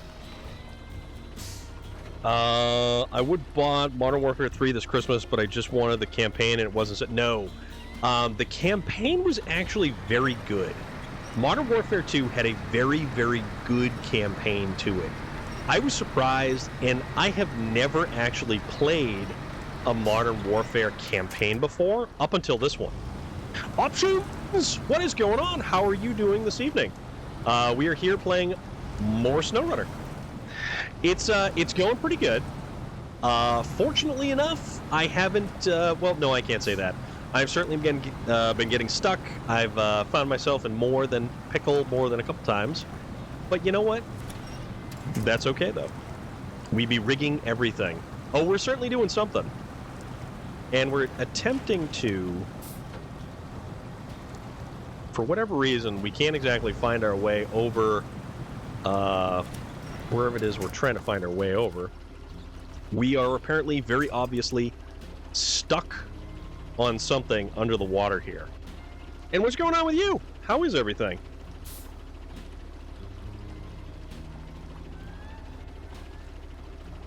And that little dinosaur right over there is this individual. Options right up there.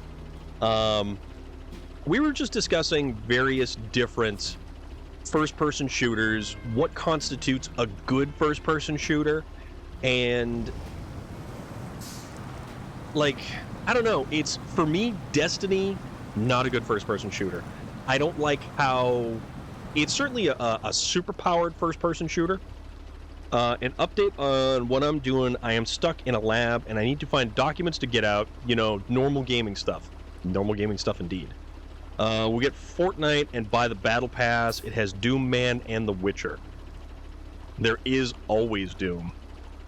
I used to play a lot of PUBG. Yeah, for me, it comes down to the best feeling shooter. And the unfortunate thing is always that Modern Warfare 2, or the Modern Warfare or Call of Duty games, will always end up feeling the best, which is a bummer. Oh, dude, there was so much Medal of Honor. So much Medal of Honor. You like the realism aspect. I like a game that just feels good. It just needs to feel good. For me, it just has to have a good feel. The gunplay has to be solid. Like if you jump out of your vehicle doing 50 miles an hour, you die, unlike other games. Overwatch 2, yep. Hearing Medal of Honor, I feel old now. Dude, tell me about it.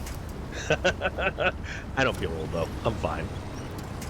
But, no, I'll tell you, Medal of Honor, that was a classic, and that was the one to really open the doors to World War II era as a solid and suitable, like, gaming era, and then everybody started to follow suit.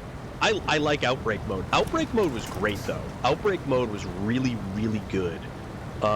Unfortunately, the newest Call of Duty does not have zombie mode at all.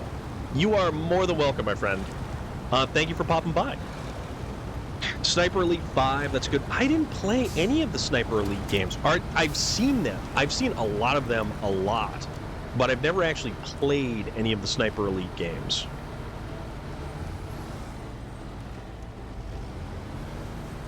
But they're worth playing. Like, they've got that X-ray cam. If you want to pick up Sniper Elite 4 on sale, it can be dirt cheap. I think I have one or two of them because the PlayStation Network might have had them free. I want to say I don't remember. I'll have to check though. I will definitely have to check.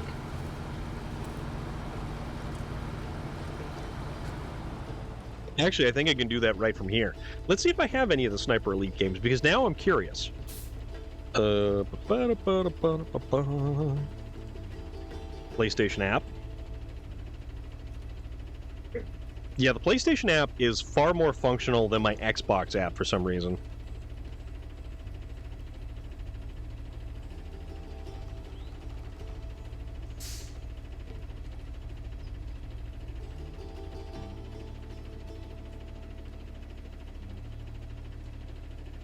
All right, A through Z.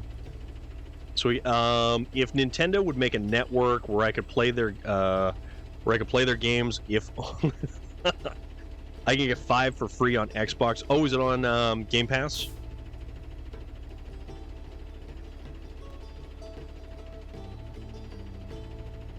All right, 2K20. Never played that. No Man's Sky. Rebel Galaxy, that one was kind of fun.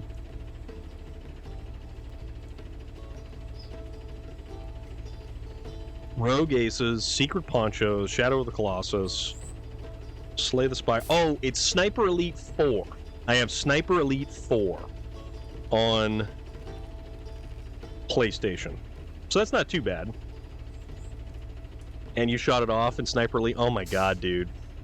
Only play Sniper Elite by only doing ball shots, and I ain't talking about the eyes. DR Strang, what the hell, dude?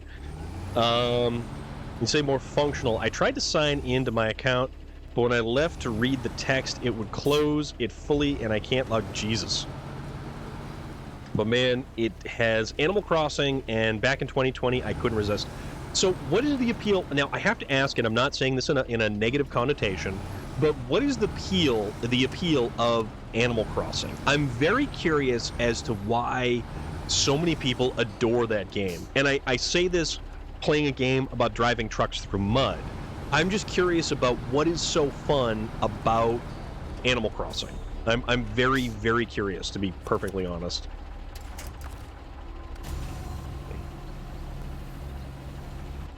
All right, so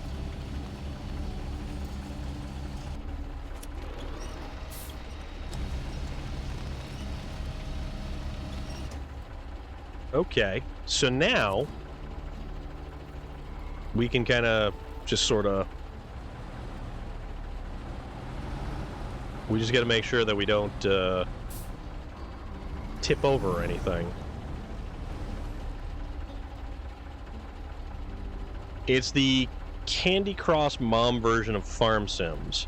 I bought a Switch for my son about 2 years ago because I wanted to play Animal Crossing, but I never went out and bought it. Kind of reminded me of Farmville back in the day. I like the vibe of it, basically. The only answer I could come up with. Okay.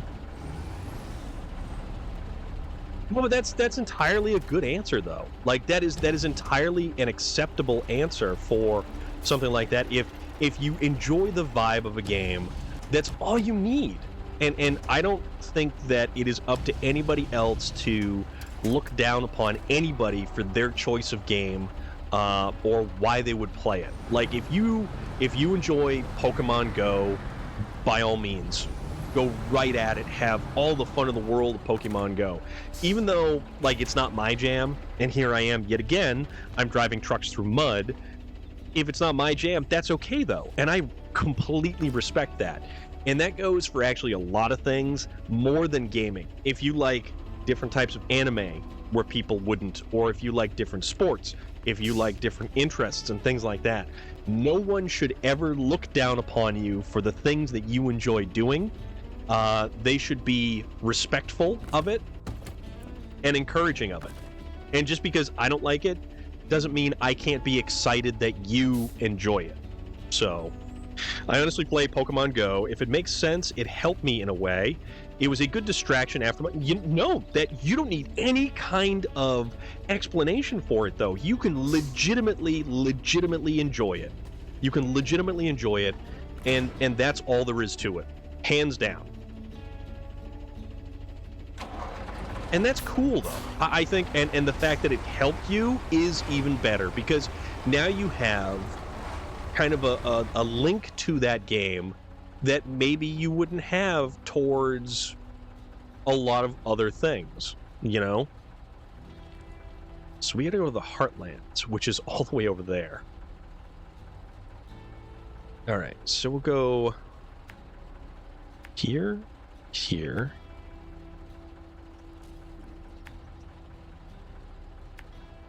So we gotta go all the way to the Heartlands.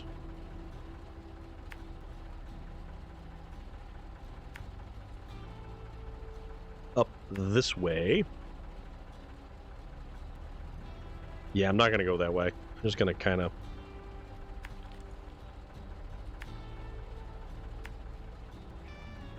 And there. Okay. So basically, I am selling my CSGO stuff so I can get Mud Runner. You're such a cheap... you got Shine Charizard. You have escaped the lab. Who will blame me? This is acceptable. This is very acceptable. I'm gonna have some water.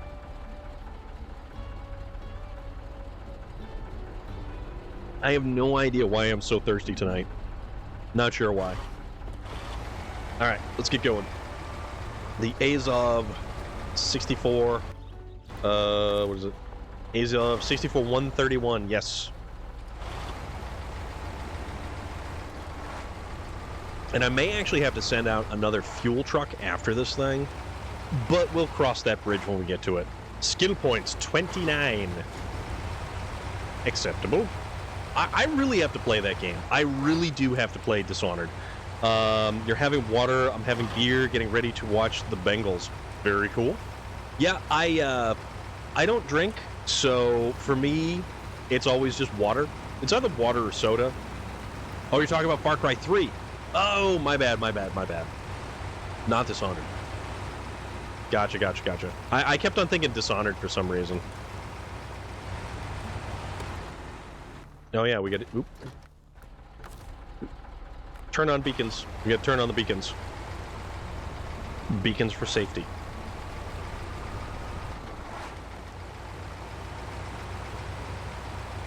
I don't know. It's probably all that Chipotle Tabasco sauce I dumped all over the sandwiches I was having earlier, so there is that. Exactly. Safety first. We don't want some OSHA dude coming out of nowhere and being all, hey now, you gotta have them beacons on. I know that there isn't a single other person who exists in this game world, but you are the only one who has to have their beacons on for safety. Correct.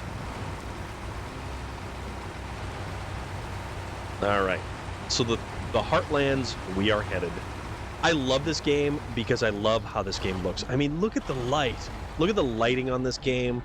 The grass, the texture of the mud, the water. I think it's time for another cup of coffee. For me, if I had another cup of coffee right now, I probably wouldn't go to sleep. And I actually need to go to sleep this evening because I have to work tomorrow. Like a chump. That's all right, though. So we got 95 liters. Let's see what we can do in 95 liters. See how far we can get. Gonna be honest, it's 3 a.m. and I should be asleep, yet here I am selling CSGO cases. Right? Exactly. Priorities. Coffee works the opposite, calms me down. Well, caffeine has a different effect on you than it does for me. Usually caffeine basically only keeps me awake. I gotta be up at 3 a.m. for work, unfortunately. Yeah, that's certainly an early day. I usually am up at 5 o'clock in the morning. There has been rare occasions where if I've had an energy drink and it has kept me up until like 2 or 3 o'clock in the morning, and I'm like, crap, do I roll the dice, take the nap, wake up at 5 a.m., or do I just work all the way right on through, power through, don't even sleep, and then go from there and at like lunchtime doze out? I think you should play Goat Simulator 3. It has up to 4 players, you and 3 others. It have a Family Guy style of comedy. It has funny Easter eggs like Fallout and Skyrim. Really? And it's on Game Pass, Jarrestrang, right? I think it is on Game Pass. I mean, we could check. I do have an Xbox. That is a thing that can happen.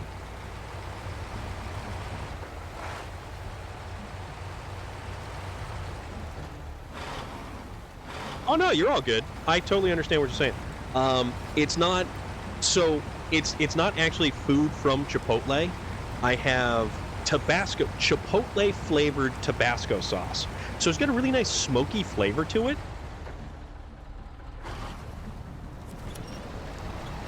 And we're gonna drag herself out of this little mud pit. Interesting. But it's Chipotle flavored, and it's really good. It's really, really good. I ordered it from Amazon just because I'm too lazy to go find it in the store.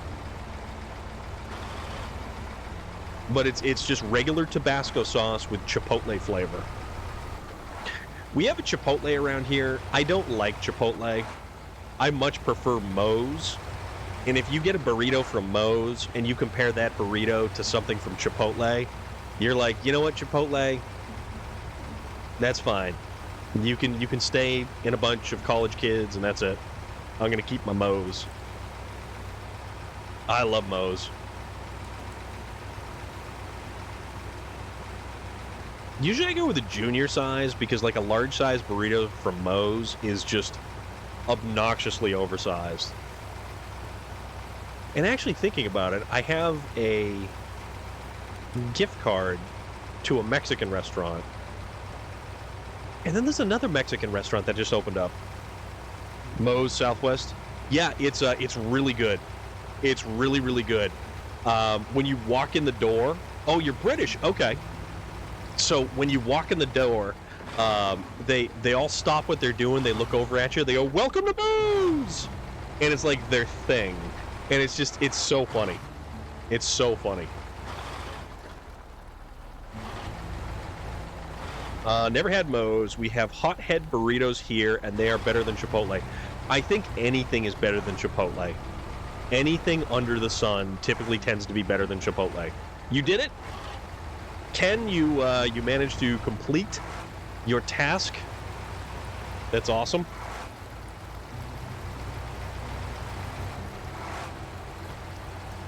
Good for you, my friend.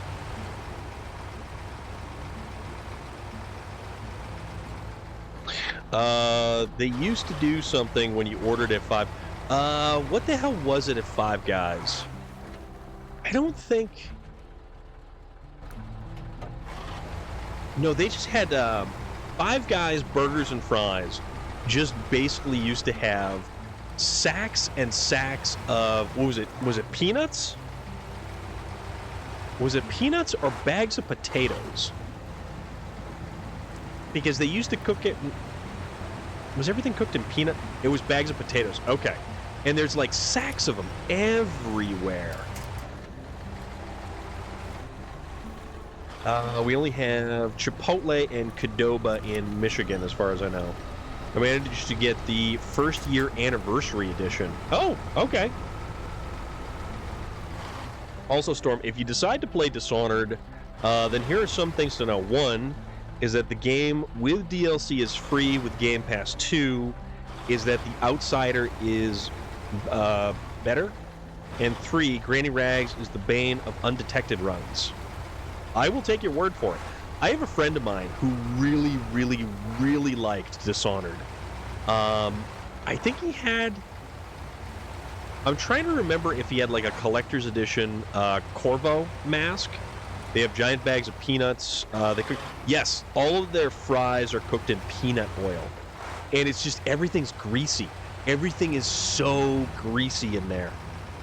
If you get a burger from Five Guys Burgers and Fries, and you take the bag of food, which has French fries and your burger, and you go out to your vehicle.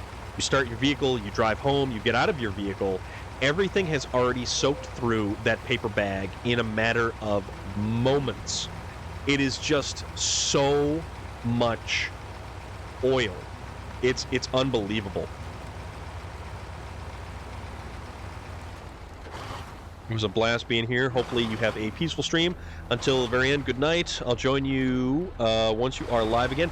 Thank you very much, Ken. It is a pleasure having you here, my friend. Thank you for stopping on by. Thank you for following. Greatly appreciate it. Have a wonderful rest of your evening. Yeah, peanut oil. We use peanut oil when we fondue because it splashes less. Peanut oil is actually supposed to be better for you as well.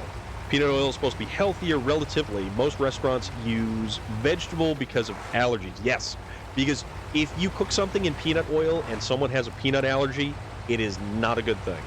Oh, it does sizzle. Okay. See, I had no idea that it actually made less of a mess all around. Pick your paper bag up and everything falls out of the bottom. Yes, exactly. It just, the paper bag moves, the contents do not. Just like, yoink, and down your fries are now raining all over the table.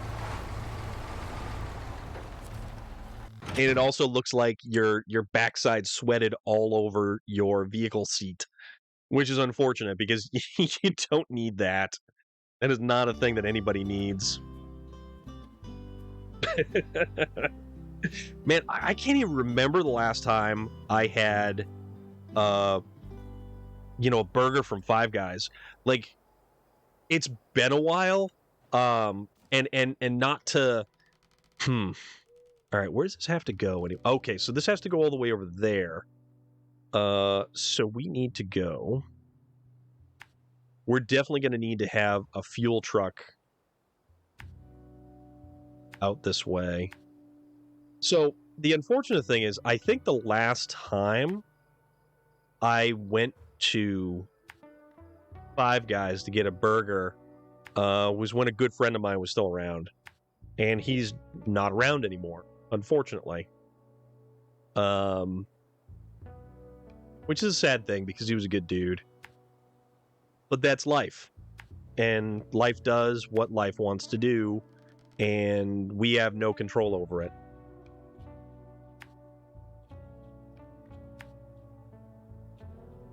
for better or worse. How do I get... Oh, so I got to loop around the back. Okay.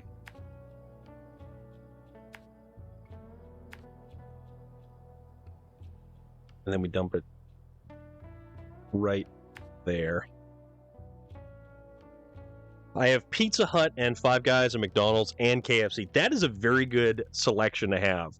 I had Five Guys like 2 weeks ago. Get it every couple of weeks. Love their Cajun fries. Anywhere you can get Cajun fries are so good. I appreciate it. Who will blame me? It's going on year and a half, maybe 2 years. It's this year, like in July or August. It's probably going to be 2 years.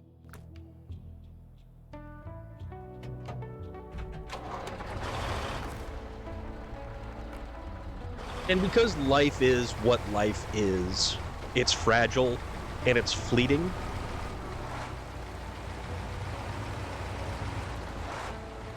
Always remember that the actions that you do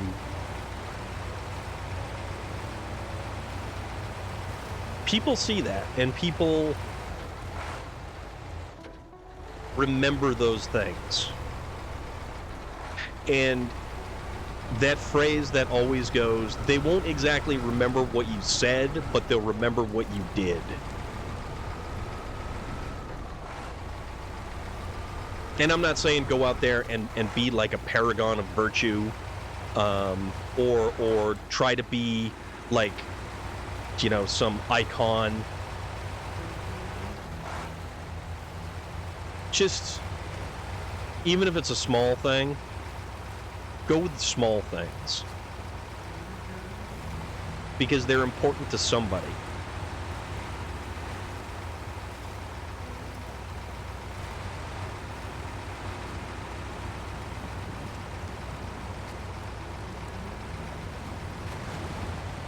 Oop.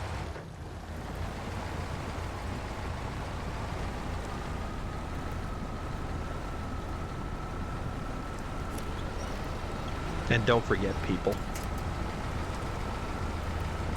Because we are a culmination to this point of everything that we have experienced. And all the stories that are told that we remember.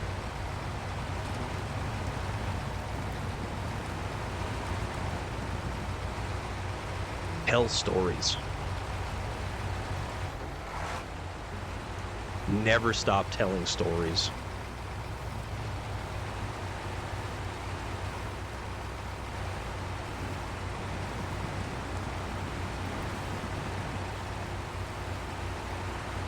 There are so many great people whose legacy is based around simply stories. Like, think of Jim Henson. Think of all the amazing things that Jim Henson had actually created or had a hand in. All the characters that he made.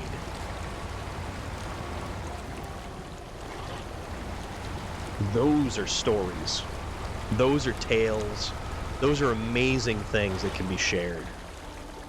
I'm good. I'm totally good. You're out, Game Bros?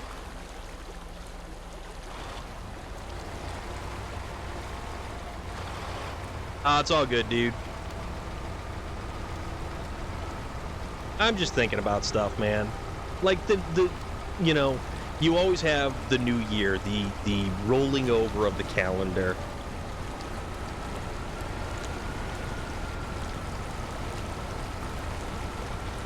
I am good, though. I am totally good. Nah, don't worry about it, man. Don't worry about it. Oop, we're running out of fuel. We are running out of fuel, so I get those days too where you get into those deep thoughts and your motor skills just go on autopilot and you just think and think, yeah, but that's okay too. And it's all right to... Let's just go with the Western Star. Oh, this was the crane truck. No, we don't want to use that.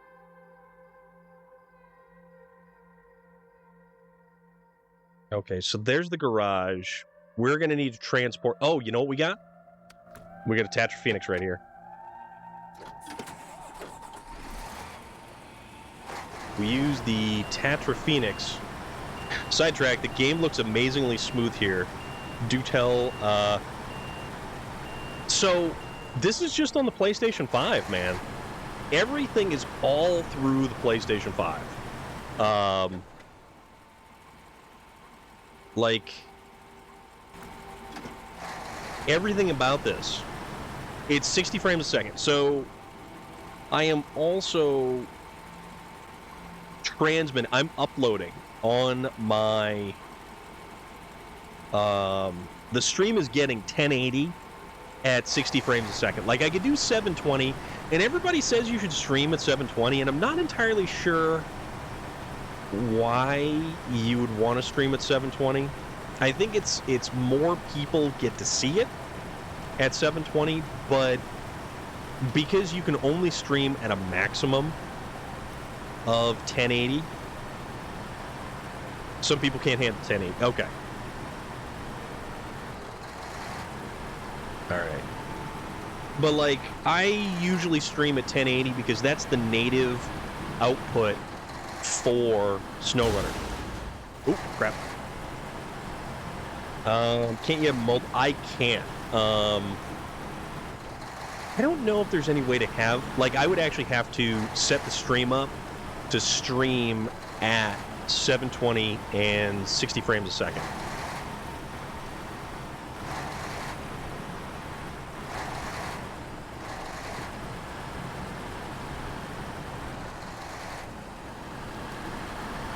And unfortunately, I can't change it like mid-stream.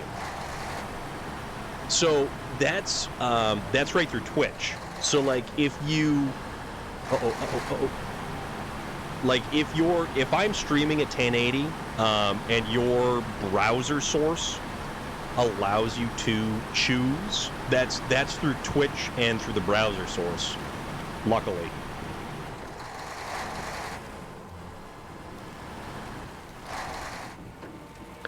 All right. Which way am I going here? I don't even know which way I'm going. All right, so I need to go this way. No, this is good. But yeah, you can basically, like with your browser source, you should be able to choose. Some streams I try to watch on mobile only have 1080, and it will constantly buffer if I don't have good cell service. Not sure why Twitch chooses not to compress streams to lower quality. Yeah, it is odd. Like, sometimes you will get that. Most of the time, I'm at 1080. But yeah, there is that option for people to watch at, like, if it is natively at 720, it's a little bit easier on different various devices and stuff like that.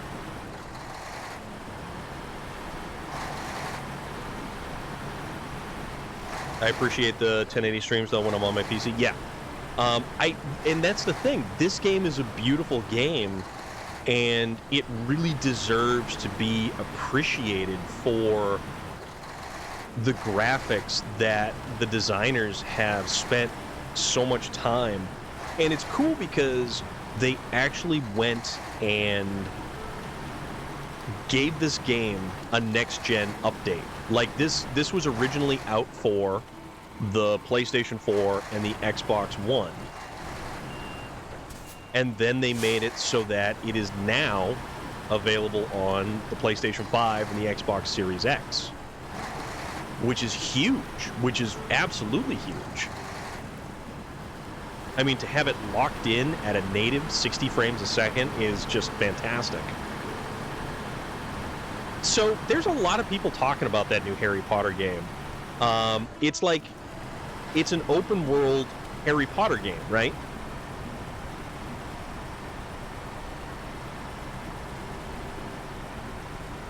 Alright, so let's go over here. Let's fill this bad boy up so we can continue. Are we not close enough? Alright, refill the Azov, please. There we go. Alright. Into the Azov. From what I gather, it's an MMO. Okay. I know Waylon was interested in that. Like Harry Potter, I can appreciate the movies. I've never read the books.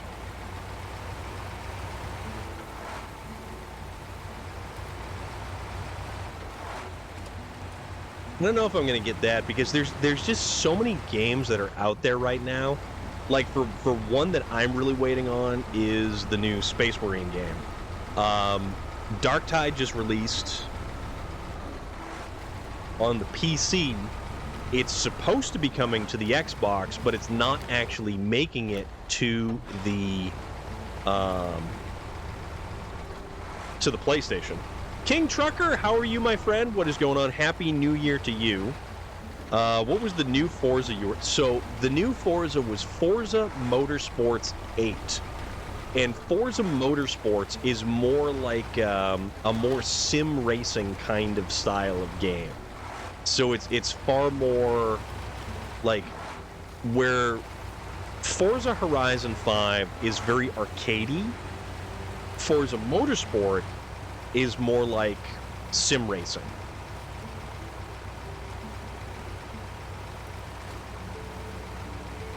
Yeah, I don't know if I would so I'm waiting for... I would really like Dark Tide to hit the consoles.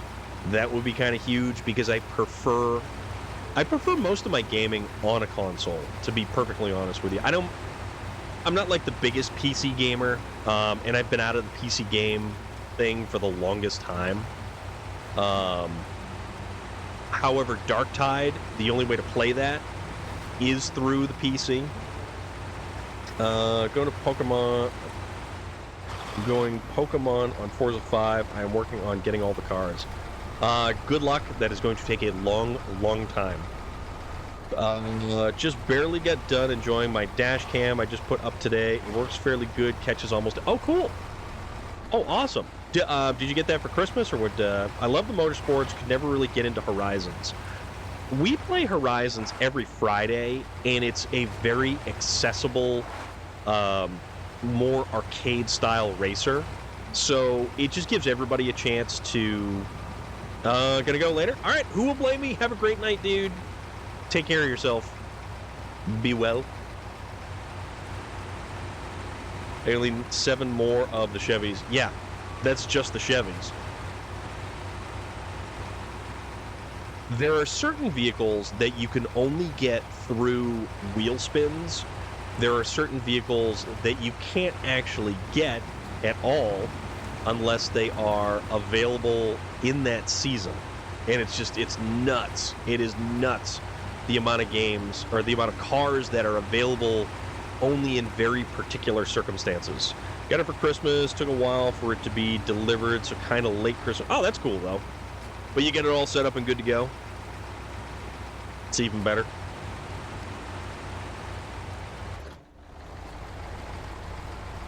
I was never really a car racing game guy either. Like maybe some of the early PlayStation stuff. You know, the Need for Speeds and stuff like that. But Forza's been fun. Forza's been a lot of fun.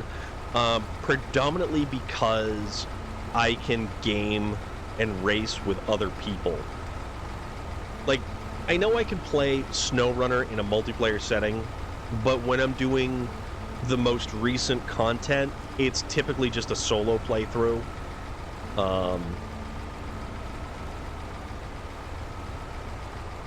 On Thursday nights, though, when we jump into Space Viking 42, his stream and his game, you know, the multiplayer stuff is fun.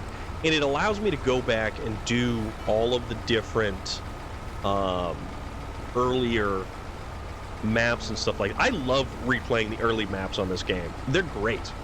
It's funny to see people back off a lot who tailgate because they see a camera. Right?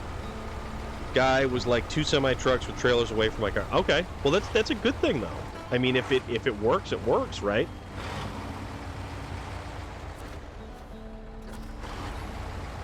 Okay.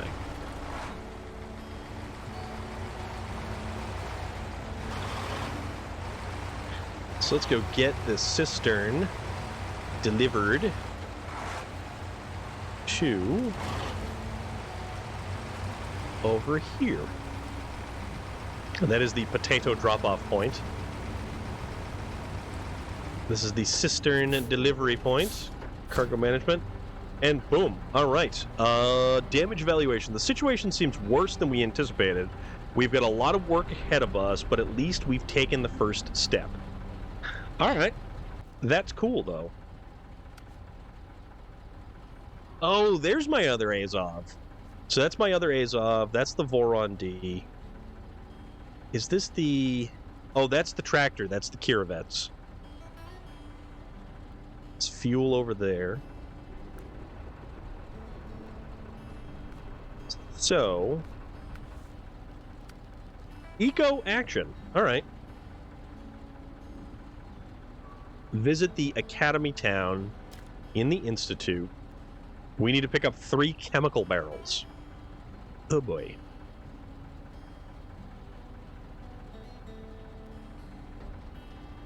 So I think now I just need to get an attachment that lets it run off the battery.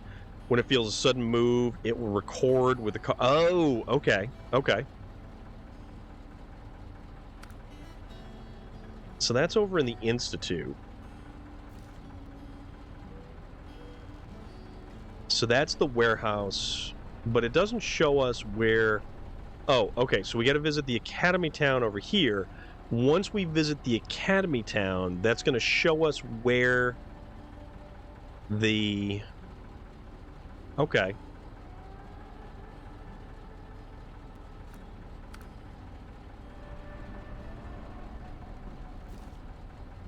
Let's go check out Harvest Corp real quick, because we haven't exactly...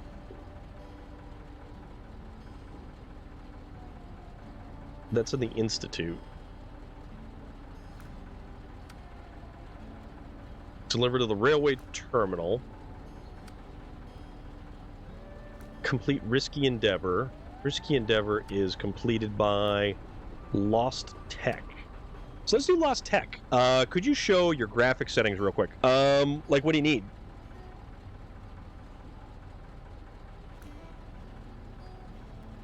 Graphics settings as far as my PlayStation, or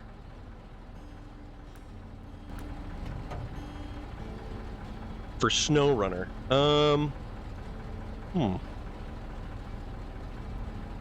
Because other than this game running at 1080 and 60 frames a second, I'm not entirely sure. Yeah, it's all console, so it's all basically just like... Yeah, it's just... No, it's all good, man. It's all good. Yeah, I know, right?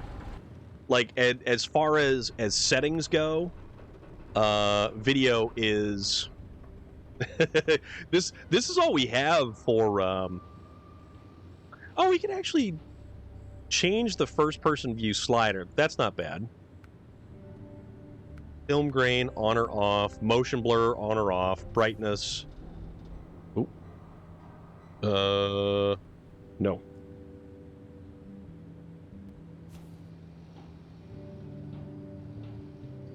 Your settings have been changed. Do you want to apply the settings? No. All right. Settings. But as far as most of this stuff is concerned, there's really not a lot that we can change on this. The heads-up display, the controller is pretty straightforward. Steering wheel. Yeah, there's not a lot that we can kind of fiddle with this, but it's okay. It's totally okay. Eco action. Visit Academy Town. So that's in the Institute. And the Institute does not have a garage. So we gotta either go Crossroads or Heartland. King Trucker, yes, absolutely, my friend. Thank you very much.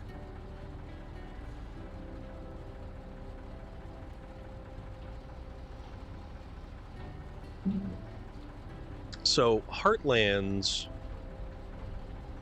to the Institute. So that's kind of... Alright, there's the garage. So this is Heartlands.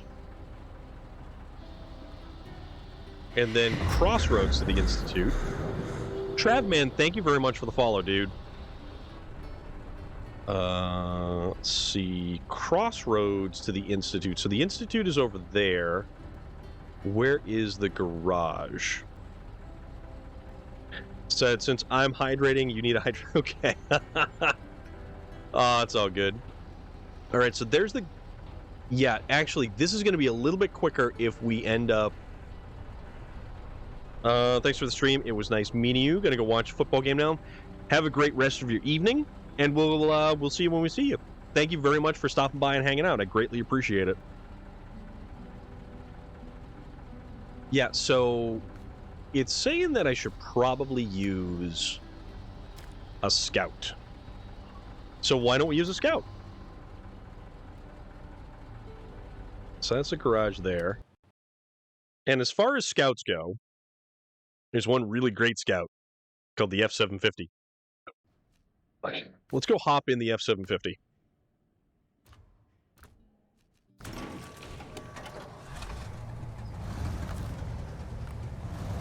Beacons for safety.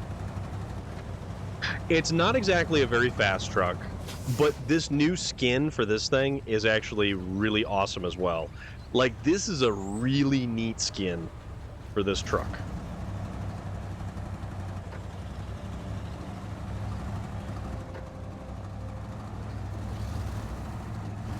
So I think this is going to probably set it up. Did I already go the wrong way? Yeah, I've already started heading out the wrong way. I've already started going the wrong way. That's fine.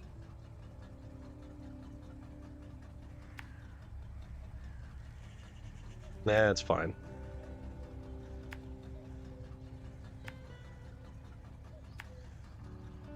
That's a farm. That's a potato harvester right there. And we found out the hard way that if you bounce around some of the farm implements a little bit too much, they effectively just stop working, which is kind of one of the weirdest damn things. Also, apparently I was sitting on my phone.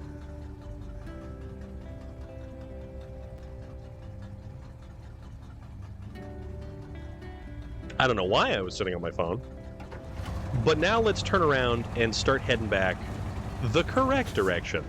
So this is more so just a little bit of like the exploration aspect of things, and it's going to let us sort of just poke around. So we need to visit a bunch of different locations at the Institute. And even with that, I don't even know where they want us to go, so we'll figure that out when we actually get to the map. And who knows, maybe there's already vehicles that are close by at the areas that we need to be. So we'll see what happens. I do like the F-750. This is the work truck of work trucks. Like, this thing is set up to go deep into the woods, and it's got all the metal bars and exterior roll cage on it, like a breaker truck, like a fire department breaker truck that would just go barreling into the woods. And all that stuff is set up so that it protects all the main essential components. Fuel tanks. Those are huge fuel tanks on this thing. Like, that fuel tank on the side of this thing is obscenely large.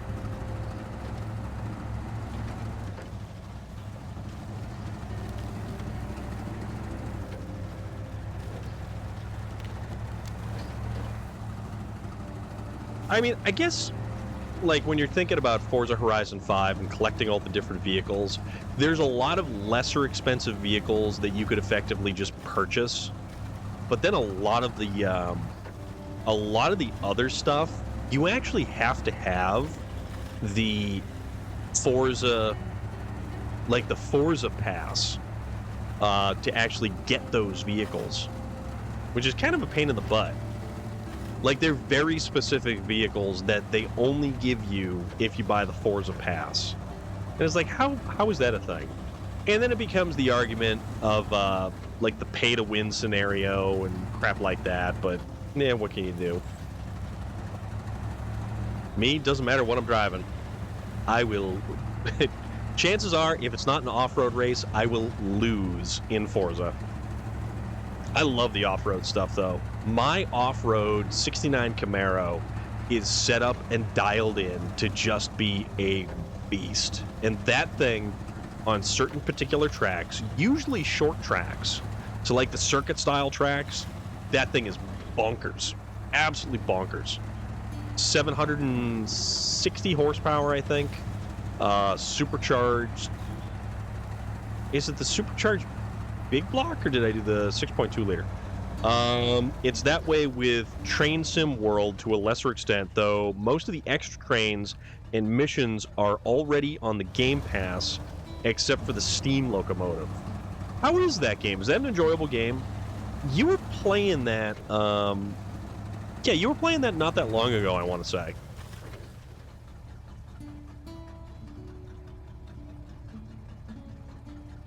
And also, don't forget to follow Shark Jockey right there if you are interested in older retro-style games.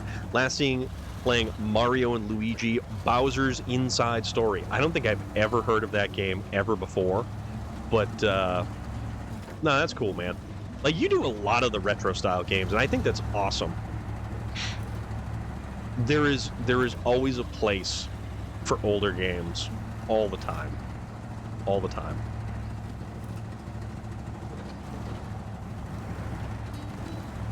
And you know what? Actually, oddly enough, now that we're into January, and now that it is January, I know for sure I have gone by my 2-year affiliate anniversary. So it's been 2 years that I've been an affiliate doing this. I can't remember when I started with streaming.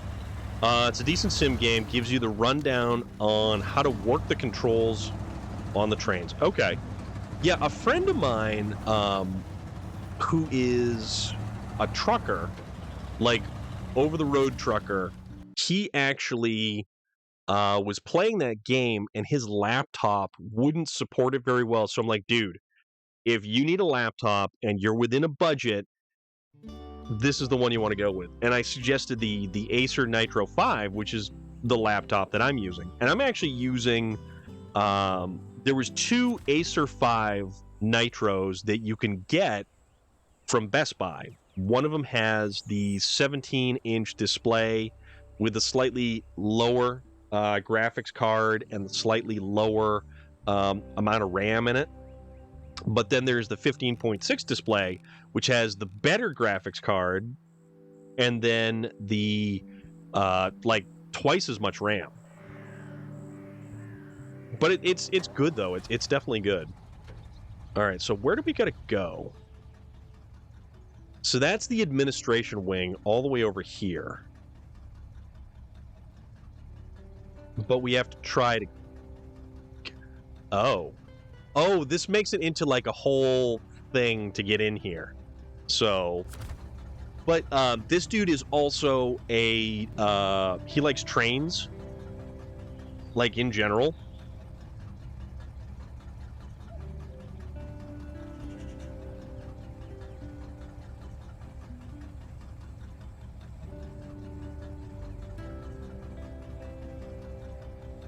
So he does like model trains, and it's pretty cool. It's actually really, really cool.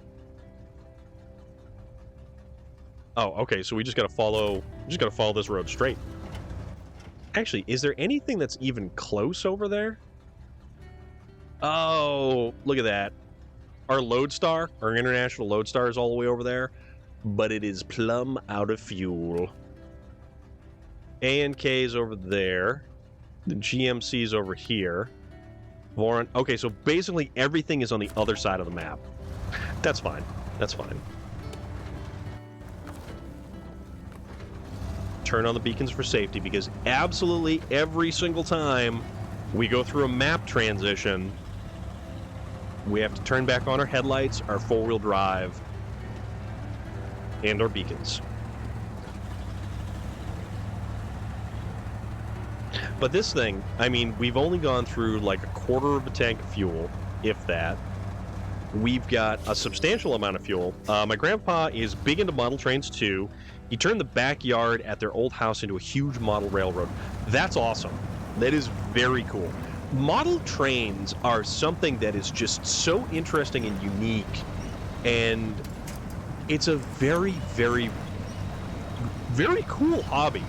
The amount of time that people put into creating this micro-sized world, and I honestly know nothing about model trains, but some of them are far more expensive than others, the older kits and things like that. I mean, I think it's a fantastic hobby, and the creativity behind it, like you're talking about crafting a small world that is something on par with the landscape if you were playing like a tabletop war game. Like if you were playing Warhammer 40K, you could effectively put your miniatures on a model train map because of the amount of detail that's involved in it. And it's almost like that scale would almost kind of work. Because what is that, 20 millimeter or 24 millimeter heroic scale, I think they call it. I forget what Warhammer was. It's been so damn long since I played it. Not that I didn't like Warhammer. I mean, Warhammer was a great game, but the evolution of the rules in Warhammer were so much that they wanted you, it was crafted so that you would continue to buy more and more and more and more model sets and figures and troops and vehicles and units and just all of this stuff. And it was like, I don't need to keep buying all of this stuff. I have enough of this stuff as it is. We're good. All right, let's see if we can't get across. We get a good snorkel on this, right? Yeah, we get a good snorkel. I don't know. I know some of the off-road trucks have had issues going across here. But let's see about... like, and the fact that you have to... Okay, no, this actually did really good. But, like, mini wargaming terrain is a skill all by itself.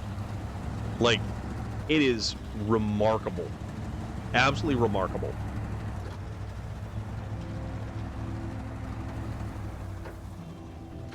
So this is AB Gorky Adina ETL? Something? So we have to try to figure out how to get over there.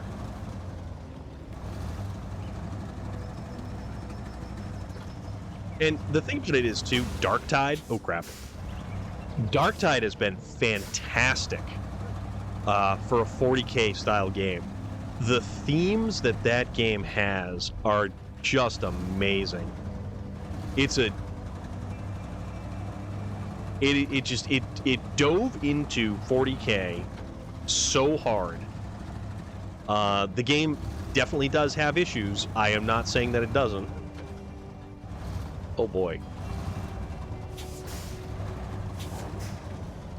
Oh, that's a wacky looking bit of graffiti right there. Oops. Forward gear, please. So let's see if we... Okay, so this is why it recommends taking a scout vehicle. Because we have a lot of tight corners to make. But this is kind of cool. This is actually really kind of cool. And there is a contract over here that we never got. Priority mail. We found this container here while digging through other stuff. Locked shut. Looks heavy and hasn't rusted through just yet. Get it to the warehouse. We'd like to have a look inside. Oh. Oh, bother. Okay.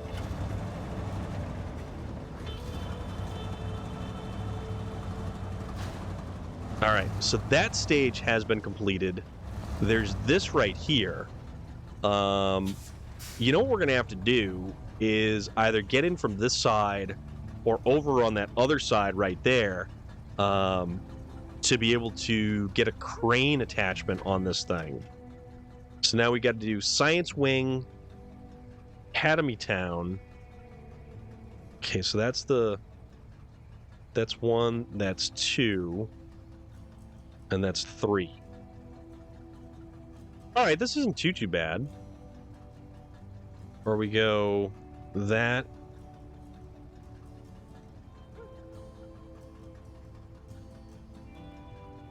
No, you know what? We'll go.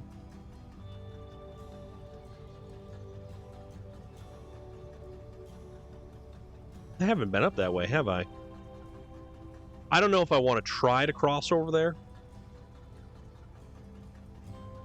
But we're probably going to have to cross right there. So, yeah, why don't we leave, head back out this way, and then make the big circle that way. So we'll see what we can do.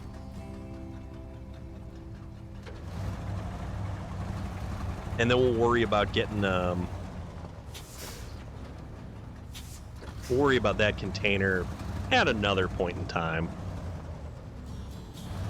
Also, I have no idea how they would want us to get that piece of farm implement out of here, because this is a mighty tight... Like, look at that. They're doing construction right there. I don't know what that sculpture was supposed to be. It's weird looking.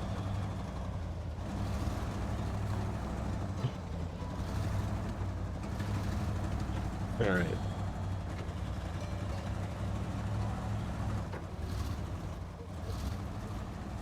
Okay.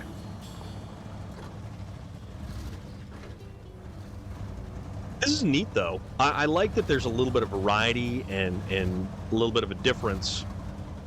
Oop. Don't want to knock over anybody's picnic table and grill right there.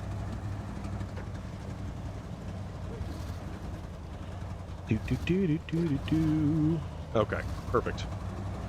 Perfect. Okay, so our final destination is to effectively just... Okay. Follow this road.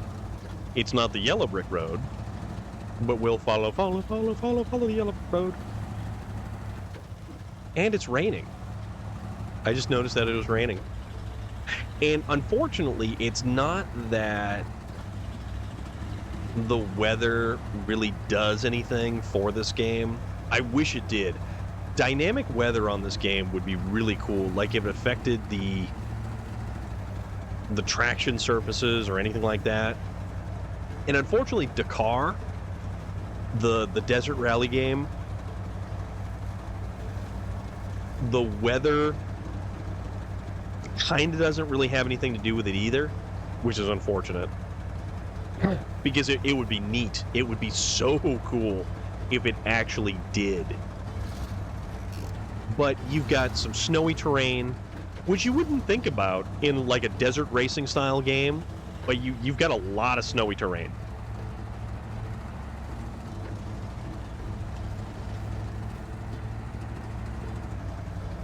Oh, it's so neat, though. So neat. I haven't played that in a while. It is, however, a fun game. And if you're into off-road racing, the Dakar, the actual Dakar, is happening now. And there are updates all over social media. Instagram has tons of posts, and if you follow any of the drivers, there's a bunch of them that I do follow on Instagram.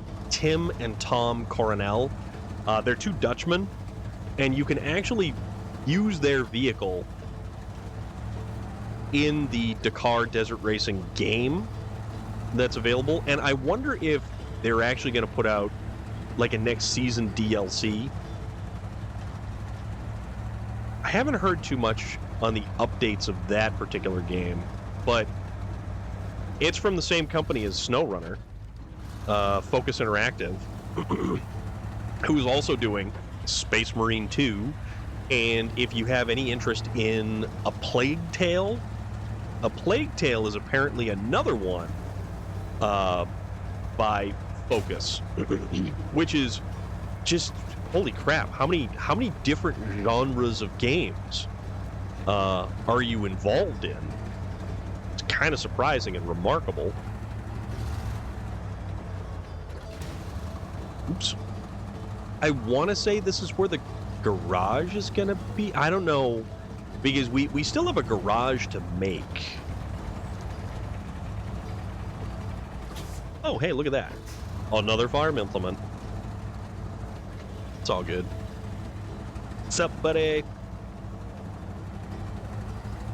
And now we have to head this direction, so why don't we go plot our route here.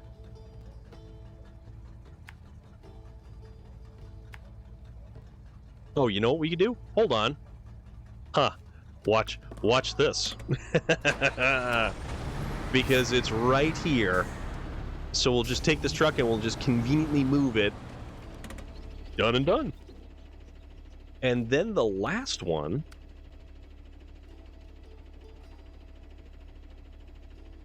which is Academy Town, nothing is around. Nope. Nothing. So if we are right here,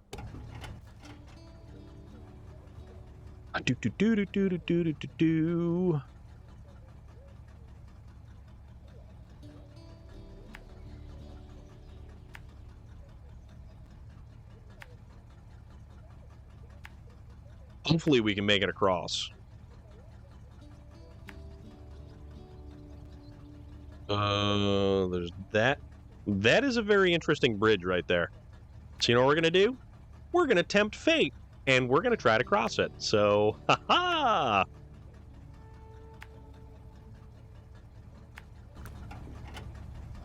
All right. Let's do this. Is this? Yeah, that's the right way. We're going the right way. I think we're going the right way. Famous last words.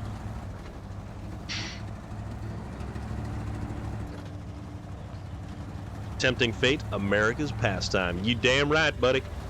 Damn right. So, it's funny too. So I spent all of that time trying to get the internet all squared away, repaired, fixed, everything else. I go to stream earlier today, and of course, the bitrate is dropping. It's just generally being a nuisance. It's not running right. So I have to restart the router, the Wi-Fi router. Now everything's fine. Where before I had at least 10 or 11% dropped frames, now I've got 50 dropped frames for the entire stream. And it's like, why is this happening? So I need to basically figure out why my Google, what is it, Google?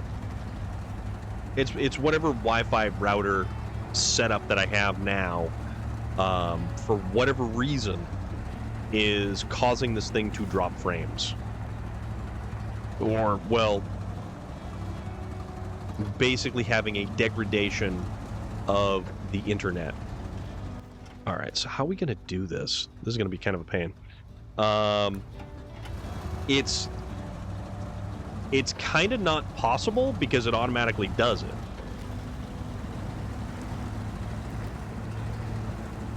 And there's no actual way to like manually update stuff because it's all done through Google. So there's no real. Oop. Nope. Don't go that way.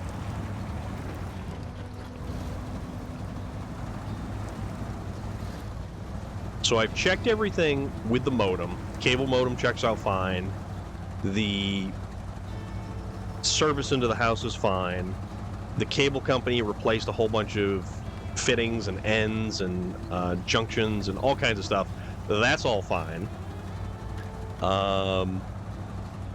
And I've upgraded the Wi-Fi. And I had to reboot the Wi-Fi every time I wanted to stream, or at like the end of the day, to basically have any kind of internet or usable internet. Now, the internet is fine, except for streaming. So it's only streaming that is causing me issues now, which is the most bizarre thing. Ooh, this is going to be interesting. Can we actually get across with this? You know what?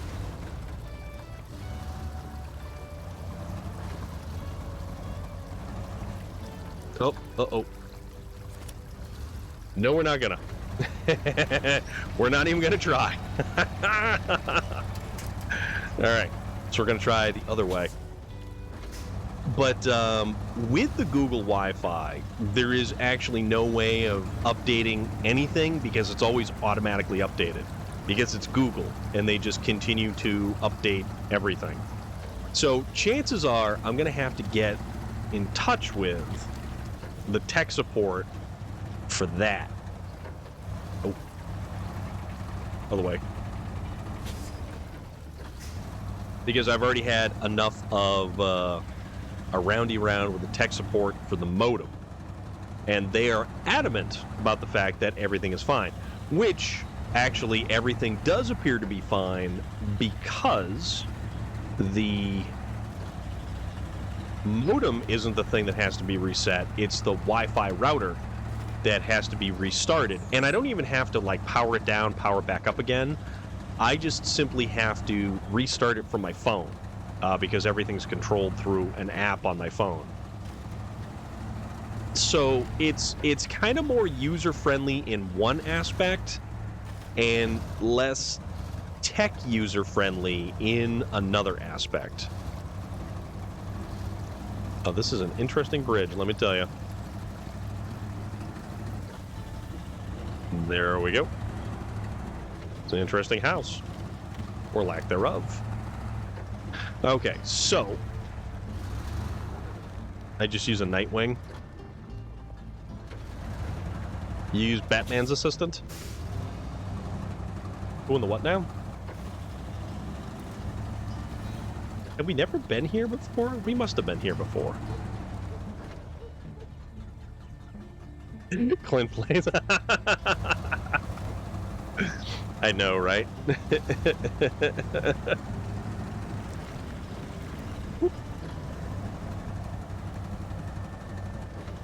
All right, there we go. Nighthawk. Okay. Okay. It's all good.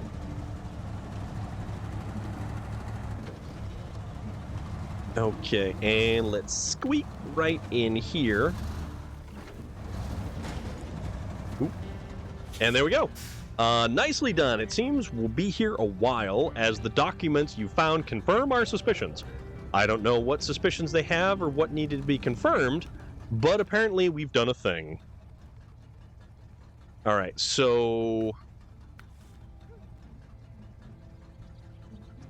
deliver to the power transformer. So risky endeavor. Deliver to the technical station. So that's the technical station. 2 oil barrels. Oh, this is going to be for refuel. Okay, so this is good. This will open up repair services and refueling services. So that's going to be for the technical station.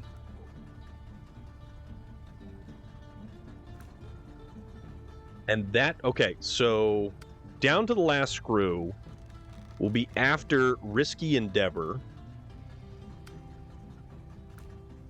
That's after risk. So risky endeavor is really going to unlock a ton of stuff.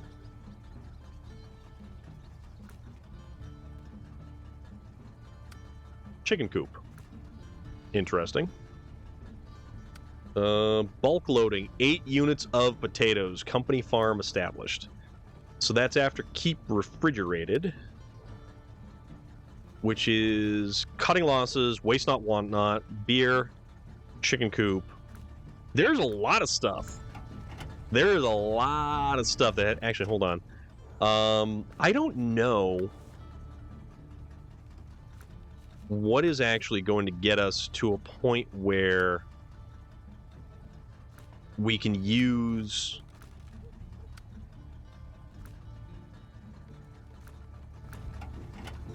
Oh, damn it. Fixing the fixers. Oh, okay. So we have to do... Oh, this isn't bad, actually. This really isn't bad. So down to the last screw. Okay. That's... And then before that, we have to do Risky Endeavor. So Risky Endeavor is going to open up the refueling and repair services for this particular location. So after this, we do down to the last screw, which doesn't really give us anything. But after that, it should allow us access to fixing the fixers, which is going to get us the garage. But we have come to our 9 o'clock hour. And usually at our 9 o'clock hour is when we wrap things up. And this is a convenient time to sort of wrap things up. Because we have hit the perfect point, mostly because we just finished up a series of tasks and things like that.